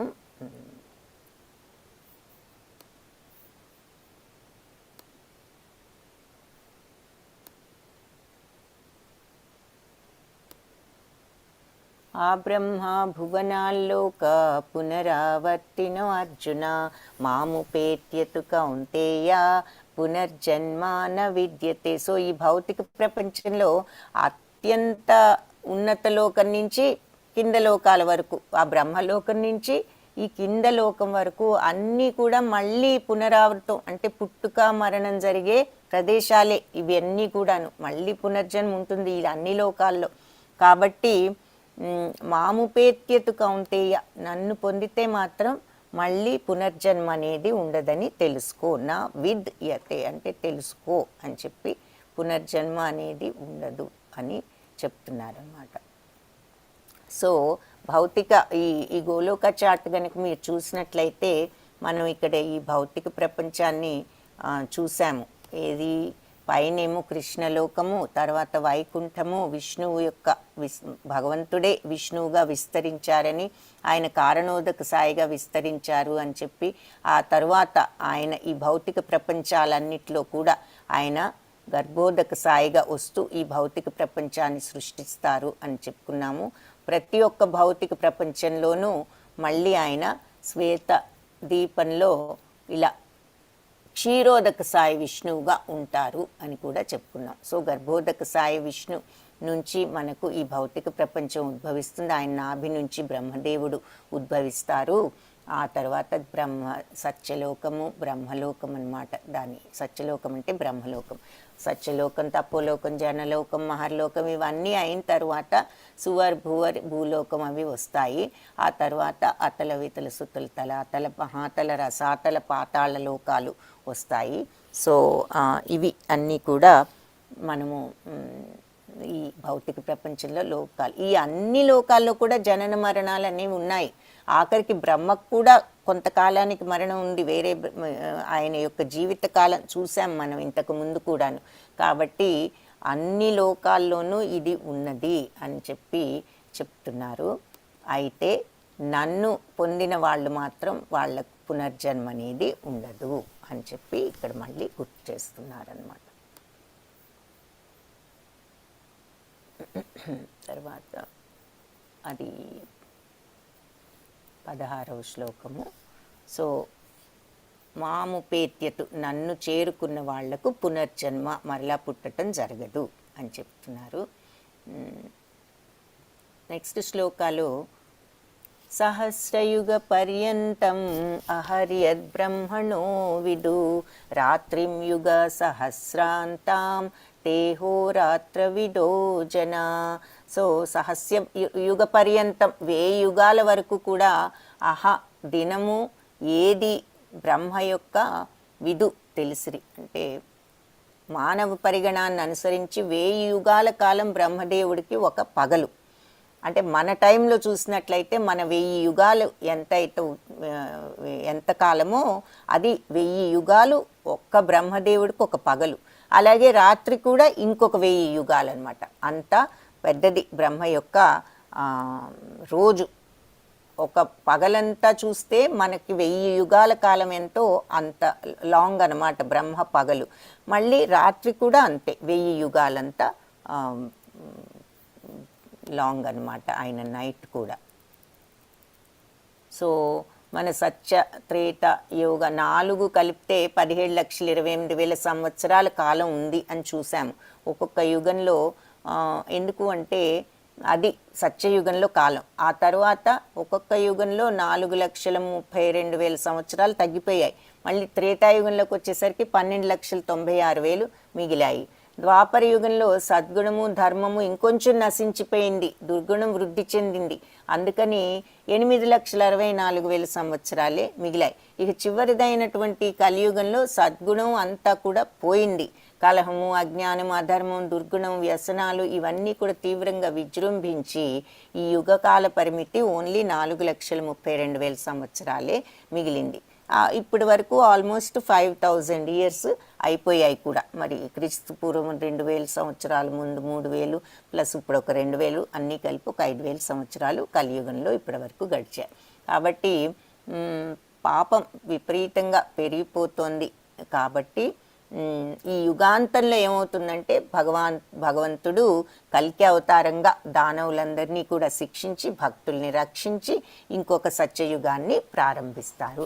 ఆ రకంగా మళ్ళీ యుగాలు కొనసాగుతూ ఉంటాయి. అలా 4 యుగాలు 1000 సార్లు గనక జరిగితే ఎంతో అది బ్రహ్మదేవుడికి ఒక్క పగలనమాట. అలాగే రాత్రి కూడా అంతే ఉంటుంది అని చెప్పి మనం ఇక్కడ అర్థం చేసుకోవాలి. అలాంటి 100 సంవత్సరాల కాలం జీవించి అలాంటి ఒక్కరోజు ఒక్క రాత్రి అలాంటివి ఆయనకి 100 అయితే కానీ ఆయన యొక్క దేహము త్యజించదు. సో మానవుడి యొక్క క్యాలిక్యులేషన్ ప్రకారం మన సంవత్సరాల ప్రకారం చూసుకుంటే 311 ట్రిలియన్ సంవత్సరాలు 40 బిలియన్ సంవత్సరాలతో సమానము ఆయన ఆయుష్. ఈ సంఖ్యను బట్టి బ్రహ్మదేవుడి ఆయు పరిమితి అత్యద్భుతంగా ఉన్నట్లు మనకు అనిపిస్తుంది. అయితే అది ఒక్క పెద్ద ఈ కాలమహిమలో చూసుకుంటే అది ఒక మెరుపు లాంటి కాలం, మెరుపంతే అని చెప్పి చెప్తున్నారనమాట. తర్వాత నెక్స్ట్ శ్లోకాలు అవ్యక్తాద్వ్యక్తయః సర్వా ప్రభవంత్యహరాగమే రాత్ర్యాగమే ప్రలీయంతే తత్రైవావ్యక్త సంజ్ఞకే. సో బ్రహ్మదేవుడు పగటి సమయం ఆరంభమైనంతనే జీవులందరూ అవ్యక్త స్థితి నుంచి వ్యక్తం చెంది పిదప రాత్రి అయినంతనే వాళ్ళు అవ్యక్తంలో లీనమవుతారు. సో పగలంతా కూడా వాళ్ళు పుడుతూ ఉంటారు. అంటే బేసిక్లీ దాని అర్థం ఏమిటంటే బ్రహ్మ పగల సమయంలో మనుషులు పుడుతూ ఉంటారు, బ్రహ్మ రాత్రి సమయంలో మనుషులు లీనమవుతూ ఉంటారు అవ్యక్తంలో అని చెప్పి చెప్తున్నారన్నమాట. నెక్స్ట్ భూతగ్రామ స ఏవాయం భూత్వా భూత్వా ప్రలీయతే రాత్ర్యాగమే వశ పార్థ ప్రభవత్యహరాగమే. సో బ్రహ్మదేవుడు పగటి సమయం ప్రారంభించినప్పుడు జీవులు మరలా వ్యక్తమవుతారు, రాత్రి ప్రారంభిస్తే వాళ్ళు నశిస్తూ ఉంటారు అని చెప్పి మళ్ళీ ఇక్కడ చెప్తున్నారు. పరస్తస్మాత్తు భావోన్యో వ్యక్తో వ్యాక్తాత్ సనాతనః యస్స సర్వేషు భూతేషు నశ్యత్సు న వినిశ్యతి. సో వ్యక్తావ్యక్తములు అనేది ఈ భౌతిక ప్రపంచం కంటే కూడా శాశ్వతమైనది ఇంకొకటి ఉంది. అవ్యక్త ప్రకృతి అనేది ఒకటి ఉంది. అది మహా ఉత్కృష్టమైనది, మహా ఉత్తమమైనది, నాశనరహితము, నాశనం కానటువంటిది ఈ భౌతిక ప్రపంచం. ఏమిటి? అవ్యక్త ప్రకృతి. ఈ జగంలో మొత్తం అంతా నశించినప్పటికీ కూడా అది మాత్రం అలాగే ఉంటుంది. ఆధ్యాత్మిక ప్రకృతి, భౌతిక ప్రకృతి నశించవచ్చు, కానీ ఈ అవ్యక్త ప్రకృతి అనేది ఒకటి ఉంది, మహా ఉత్తమమైనది. అది మాత్రం ఈ జగత్తంతా పోయినా అది అలాగే ఉంటుంది అని చెప్పి చెప్తున్నారు. ఇది 20వ శ్లోకంలో చూస్తున్నాం ఈ విషయం మనం.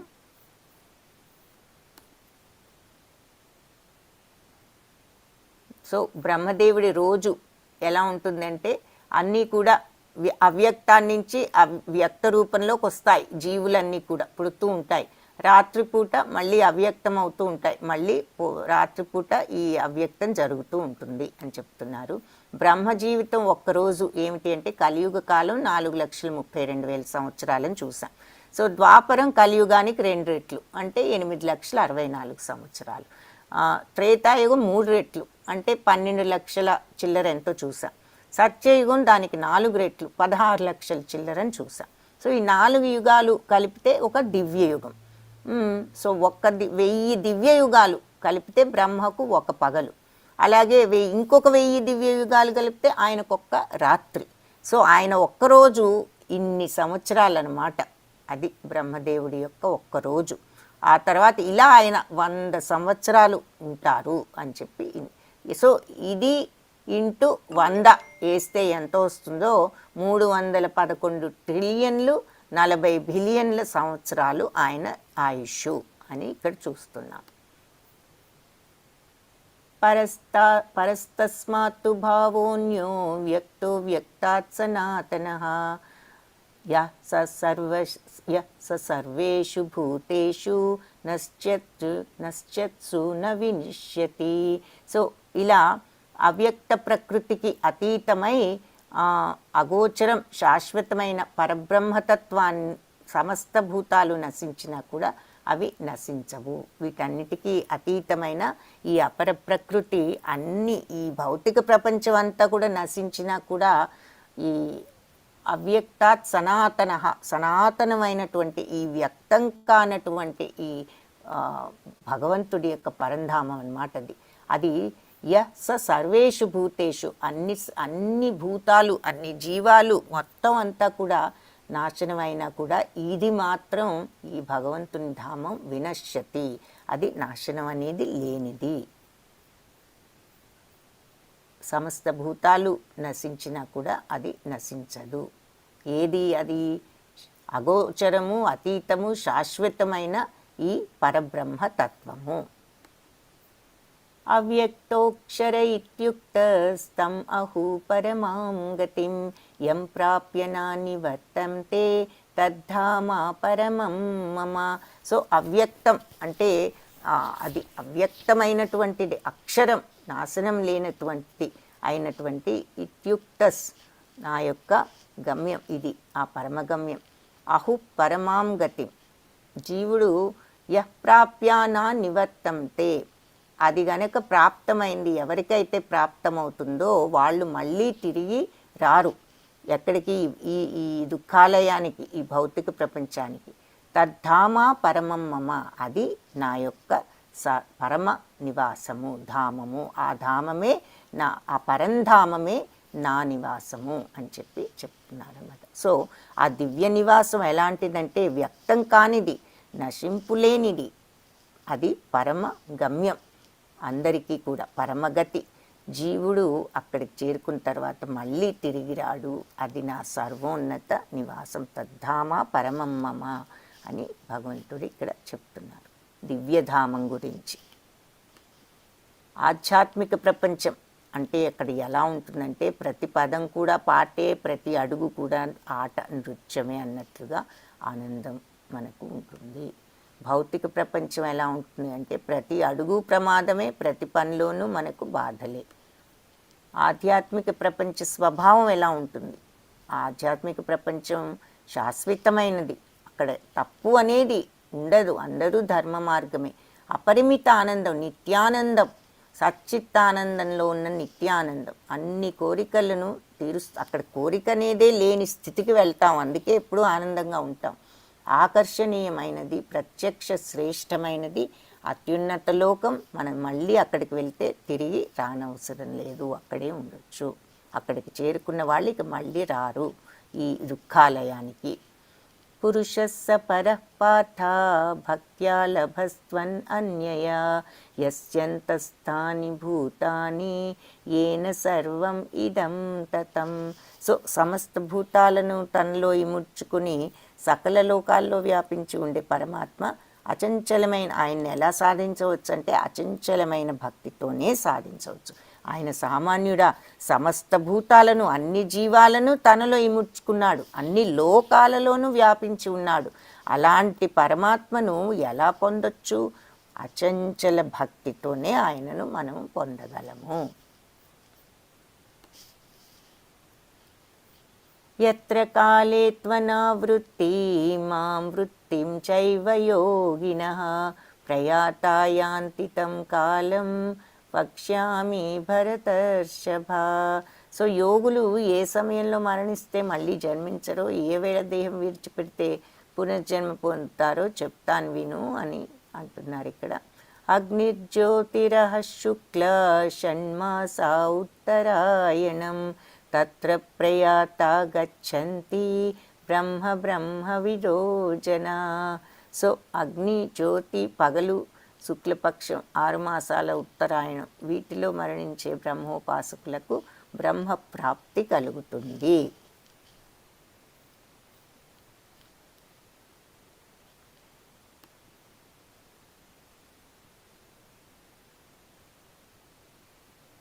ధూమో రాత్రిస్తదా కృష్ణ షణ్మాసా దక్షిణాయనం తత్ర చాంద్రమసం జ్యోతిర్యోగి ప్రాప్యా నివర్తతే.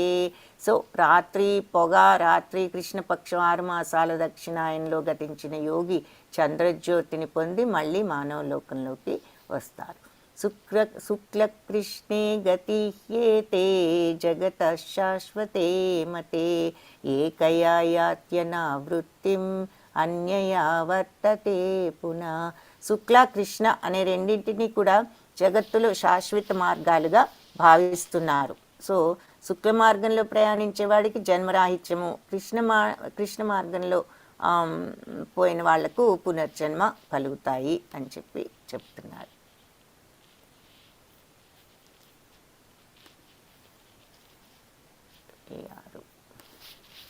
ఇవి 25, 26 శ్లోకాల్లో ఈ విషయాలు చెప్తున్నారు.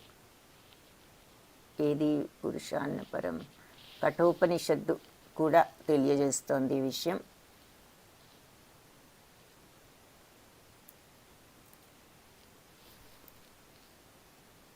భగవంతుడి యొక్క దీని గురించి.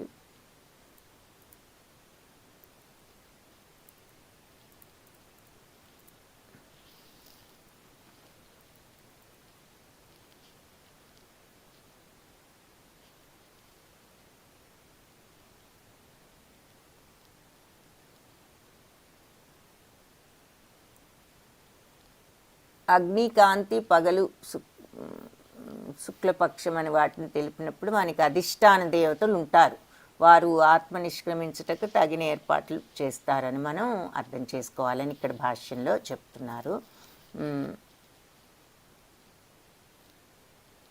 తర్వాత మన మనస్సు దేనిపై ఉంటుందో అది కూడా మనము అలాంటి జన్మను పొందుతాము. కాబట్టి యాదృచ్ఛికంగా కానీ ప్రయత్నపూర్వకంగా కానీ పై సమయంలో దేహత్యాగం చేసేవారు నిరాకార బ్రహ్మజ్యోతిని పొందగలరు. అంటే భగవంతుడి యొక్క ధామాన్ని పొందుతారు. యోగాభ్యాసంలో నిష్ణాతునైన యోగులు కూడా దేహత్యాగం చేసేటటువంటి స్థలం మరియు సమయము నిర్ణయించుకుంటారు. కానీ అందరికీ ఇది సాధ్యం కాదు అని చెప్పి చెప్తున్నారు.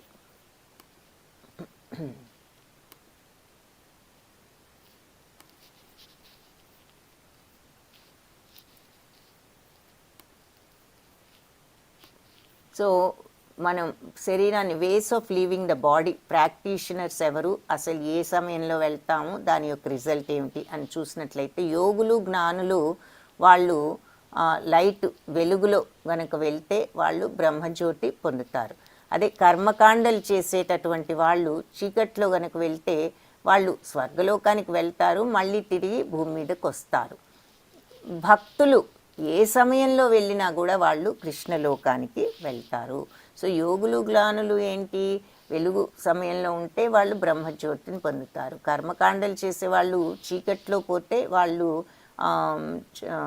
స్వర్గానికి వెళ్ళి మళ్ళీ భూమి మీదకి వస్తారు. ఇకపోతే భక్తులు ఉన్నారు అంటే వాళ్ళు ఏ సమయంలో ఎప్పుడు పోయినా కూడా వాళ్ళు కృష్ణలోకాన్ని పొందుతారు అని చెప్పి చెప్తున్నారు.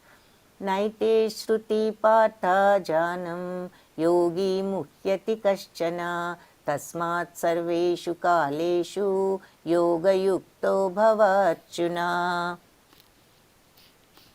సో ఈ రెండు మార్గాలు తెలిసిన భక్తులు ఎప్పటికీ కూడా కలవరపడరు. కాబట్టి నువ్వు తస్మాత్ కాబట్టి సర్వేషు కాలేషు అన్ని కాలాల్లోనూ యోగయుక్తో భవార్జున, నువ్వు ఆ యోగంలో యుక్తుడవై ఉండు, భక్తి యోగంలో అంటే నామస్మరణలో అని చెప్పి చెప్తున్నారన్నమాట.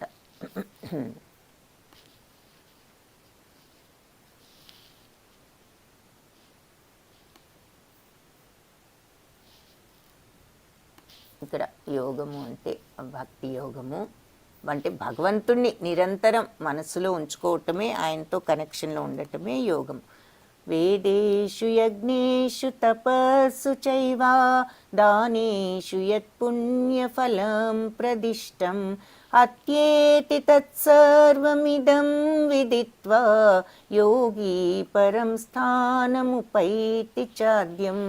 వేదేషు సర్వేషు యజ్ఞేషు, వేదాలు, యజ్ఞాలు, తపస్సులు, అన్ని దానాలు, ఈ పుణ్యఫలాలు అన్నీ కూడా అన్నీ చేయటం వల్ల వచ్చేటటువంటి పుణ్యము అత్యేతి తత్సర్వమిదం విదిత్వ. సో వీటన్నిటినీ కూడా అధిగమించి భక్తి సేవలో ఉన్నవాళ్ళు వీటన్నిటినీ కూడా అధిగమిస్తారు. అధిగమించి వీటన్నిటినీ పొందగలరు. చివరికి యోగి పరం స్థానం ఉపైతి చాద్యం, అతను ఆ యోగి పరంధామాన్ని పొందగలుగుతాడు. కాబట్టి భక్తి సేవలో ఉన్నటువంటి ఈ యోగులు వేదాలను అధ్యయనం చేయటం, యజ్ఞాలను చేయటం, తర్వాత దానాలు ఇవ్వటం, ఈ తాత్వికమైనటువంటి మరి ఫలవంతమైన కార్యక్రమాలు అనుసరించటం, వీటన్నిటి వల్ల కలిగే పుణ్యఫలాల కంటే కూడా ఈ భక్తి మార్గంలో ఉన్న వాళ్ళు వీటన్నిటినీ అధిగమించి వీటన్నిటినీ పొందటమే కాకుండా చివరకు నిత్యమైనటువంటి పరంధామాన్ని కూడా చేరుకుంటారు. ఈ తపస్సుల వల్ల, యజ్ఞాల వల్ల, వేదాలు చదవటం వల్ల, దానాల వల్ల అన్నిటికంటే అన్ని పుణ్యకార్యాల లాభం సంపాదించుకుని చివరికి భగవంతుని కూడా చేరుకోగలుగుతారు ఈ భక్తి మార్గంలో ఉన్నవాళ్ళు. హరే కృష్ణ కృష్ణ కృష్ణ హరే హరే, హరే రామ రామ రామ హరే హరే. 28th శ్లోక ఒకటి లాస్ట్ శ్లోక ఒకసారి మళ్ళీ చూద్దాము, అది ఇంపార్టెంట్ శ్లోక కాబట్టి. ఎవరు చదివే వాళ్ళు ఎవరైనా ఉంటే హ్యాండ్ రేస్ చేయండి. మాధురి రెడ్డి గారు మీరు చదువుతారా? హ్యాండ్ రేస్ చేశారు.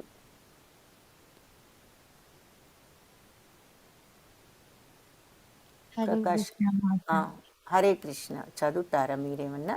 ఈ భావం చదువుతారా ఈ శ్లోకానికి? ఈ భావం ఈ వేదాధ్యయనం వలన నుండి చదవగలరా?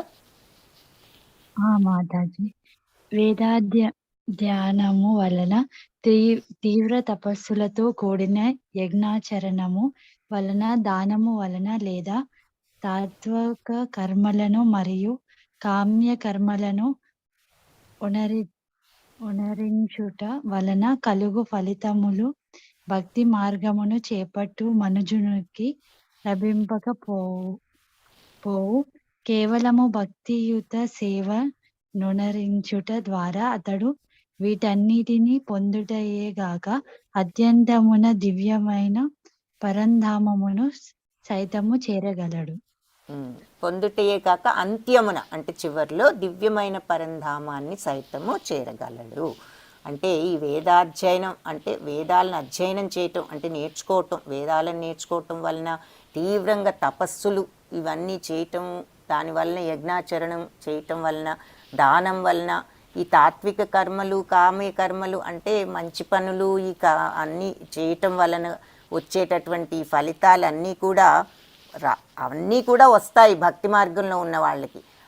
అంతేకాకుండా ఈ భక్తి మార్గంలో ఉండటం వలన వాళ్ళు ఇవన్నీ పొందటమే కాకుండా చివరిలో భగవంతుడి యొక్క దివ్యధామాన్ని సైతము చేరగలరు అని చెప్పి ఈ శ్లోకంలో చెప్తున్నారనమాట. అది ఇక్కడ మనకి ఈ శ్లోకంలో అర్థమైన విషయం. ప్రకాష్ గారు, హరే కృష్ణ, ఈ భాష్యం చదువుతారా? హరే కృష్ణ, చదువు.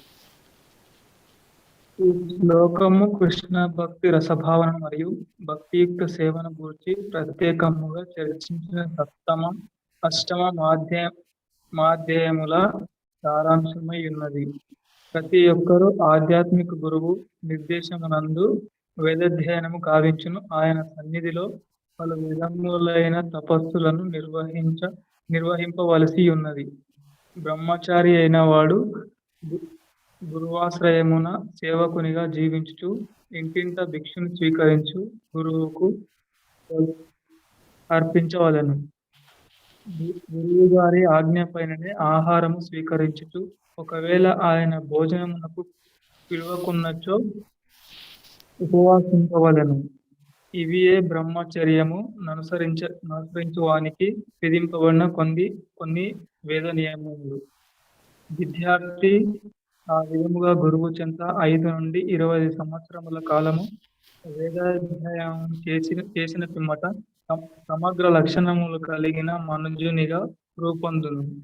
వాస్తవమునకు వేదాధ్యయనం అన్నది విలాసవంతులకు కల్పనాపులకు గాక మనుజుని ఉత్తమ శీలాభివృద్ధికి ఉద్దేశించబడినది. ఈ శిక్షణము పొందిన పిమ్మట గృహస్థాశ్రమమునందు ప్రవేశించుటకు బ్రహ్మచారికి అవకాశం ఒసగబడును. గృహస్థునిగా అతడు తన మరింత ఆత్మ వికాసమునకు యజ్ఞములను చేయుచు గీతయందు తెలిసిన రీతిగా దేశ కాల పాత్రలను గూర్చి మరియు సత్వరజస్తమో గుణరూపు పూర్ణమైన దానములను గూర్చి తెలిసి దానము చేయవలసి ఉండును. గృహస్థ ధర్మము నుండి అతడు వానప్రస్థాశ్రమమునకు స్వీకరించిన పిమ్మట వనములందు వసించుట, వల్కములను ధరించుట, శిరోజములను తొలగించుకొనుట వంటి పలు తపముల నాచరింపవలెను. ఈ విధముగా బ్రహ్మచర్యాశ్రమమును, గృహస్థాశ్రమమును, వానప్రస్థాశ్రమమును, ఆ పిదప సన్యాసాశ్రమమును చక్కగా నిర్వహించడం ద్వారా మనుజుడు పూర్ణత్వ స్థాయికి ఉద్ధరింపబడును. అట్టి వారిలో కొందరు స్వర్గాది ఉన్నత లోకములను పొందుదురు. వారు తమ అభ్యాసములో మరింత ఉన్నతిని సాధించినప్పుడు ఆధ్యాత్మిక జగమునందు నిరాకార బ్రహ్మజ్యోతి యందు గాని లేదా వైకుంఠ లోకములు కృష్ణ లోకమునందు గాని ముక్తిని బడయగలరు.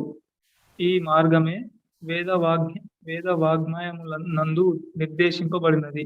కానీ కృష్ణ భక్తి రసభావనపు విశిష్టత ఏమనగా కేవలము శ్రీకృష్ణ భగవానుని భక్తియుక్త సేవ నడుచుట ద్వారా మనుజుడు సర్వశ్రమముల యందలి సర్వ కర్మములను ఒక్క మారుగా అతిశయించి వాడవుచున్నాడు. ఓకే. హరే కృష్ణ. ధన్యవాదాలు. ధన్యవాదాలు ప్రకాష్ గారు. Very good. సో ఏం చెప్పారు ఇక్కడ? ఏం చెప్తున్నారు? మనము ఈ బ్రహ్మస్థితిని పొందాలి అంటే ఈ గురువు దగ్గరకు వెళ్ళి మనము శిక్షణ తీసుకుని ఆ తర్వాత ఆ గురువు దగ్గర ఉన్న టైము 4 స్టేజెస్ దాటాలి. ఏమిటి? బ్రహ్మచర్యము, ఆ తర్వాత గృహస్థాశ్రమము, వానప్రస్థము, సన్యాసము. 4 స్టేజెస్ అన్నమాట మనకు లైఫ్లో. ఆ బ్రహ్మచర్యం అంటే ఏమిటి? గురువు దగ్గర మనం నేర్చుకునేటటువంటి సమయాన్ని బ్రహ్మచర్యం. ఆ సమయంలో మనం బ్రహ్మచారులుగా ఉండాలి. ఉంటూ గురువు ఏది చెప్తే అది నేర్చుకుని దానిని పాటించడానికి ప్రయత్నించాలి. గృహస్థాశ్రమంలో మనం చేయవలసిన పనులు, సంసారాన్ని పోషించుకోవటం, ఆ బాధ్యతలన్నీ నిర్వర్తించాలి.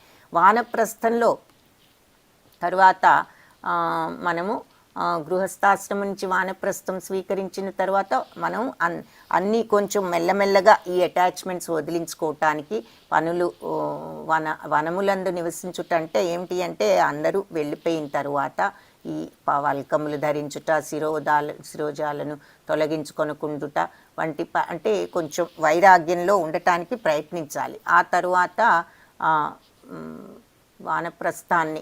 వానప్రస్థం తర్వాత ఇది సన్యాస స్థితి అన్నమాట. గృహస్థం నుంచి వానప్రస్థం, వానప్రస్థం నుంచి సన్యాసం. ఇవన్నీ మనం చక్కగా నిర్వర్తించినట్లయితే ఆ పూర్ణత్వ స్థాయికి వస్తాము. అప్పుడు మనకు ఈ బ్రహ్మజ్యోతి స్థానం వస్తుంది. ఆ తరువాత ఇంకా కొంచెం ఈ మార్గమే వేదవాంగ్మయంలో కూడా చెప్పారు. కాకపోతే ఈ రకంగా ముక్తి వస్తుంది. కానీ కృష్ణ భక్త రసభావంలో విశిష్టత ఏమిటంటే కేవలం భగవంతుడికి మీద భక్తిని పెంచుకోవటం ద్వారానే మనము ఈ ఆశ్రమాలన్నీ కూడా మనం ఆ కర్మలన్నీ ఒక్కసారిగా అతిక్రమించిన వాళ్ళం అవుతున్నాం. అవి ఎంతో పర్ఫెక్ట్గా చేసిన వాళ్ళకంటే కూడా ఎక్కువగా ఉంటుందన్నమాట మనకు వచ్చే బెనిఫిట్ ఈ కృష్ణ భక్తిలో ఉన్నట్లయితే. ఈ బ్రహ్మచర్య స్థితి, గృహస్థాశ్రమము, వానప్రస్థము, సన్యాసము, ఈ అన్నిట్లో కూడా గొప్ప స్టేజ్ని మనం రావాలి అంటే ఎంత బాగా వ్యవహరించాలి.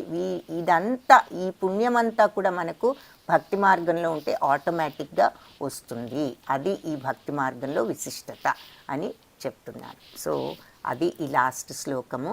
ఏమిటి అంటే వేదాధ్యయనం వలన తీవ్ర తపస్సులతో కూడిన యజ్ఞాచరణము, దానము, తాత్విక కర్మల యొక్క పుణ్యము ఇవన్నీ కూడా ఈ భక్తి మార్గం ద్వారా ఇవన్నీ రావటమే కాకుండా ఆఖరికి దివ్యమైన పరంధామం భగవంతుని యొక్క ధామాన్ని కూడా మనం చేరుకోగలము అని చెప్పి దీని అర్థం. ఇది ముఖ్య శ్లోకం. వేదేషు యజ్ఞేషు తపస్సు చైవ దానేషు యత్పుణ్యఫలం ప్రదిష్టం అత్యేతి తత్సర్వమిదం విదిత్వా యోగి పరం స్థానముపైతి చాద్యం. ఇంతటితో మనకు దీన్ని ఫినిష్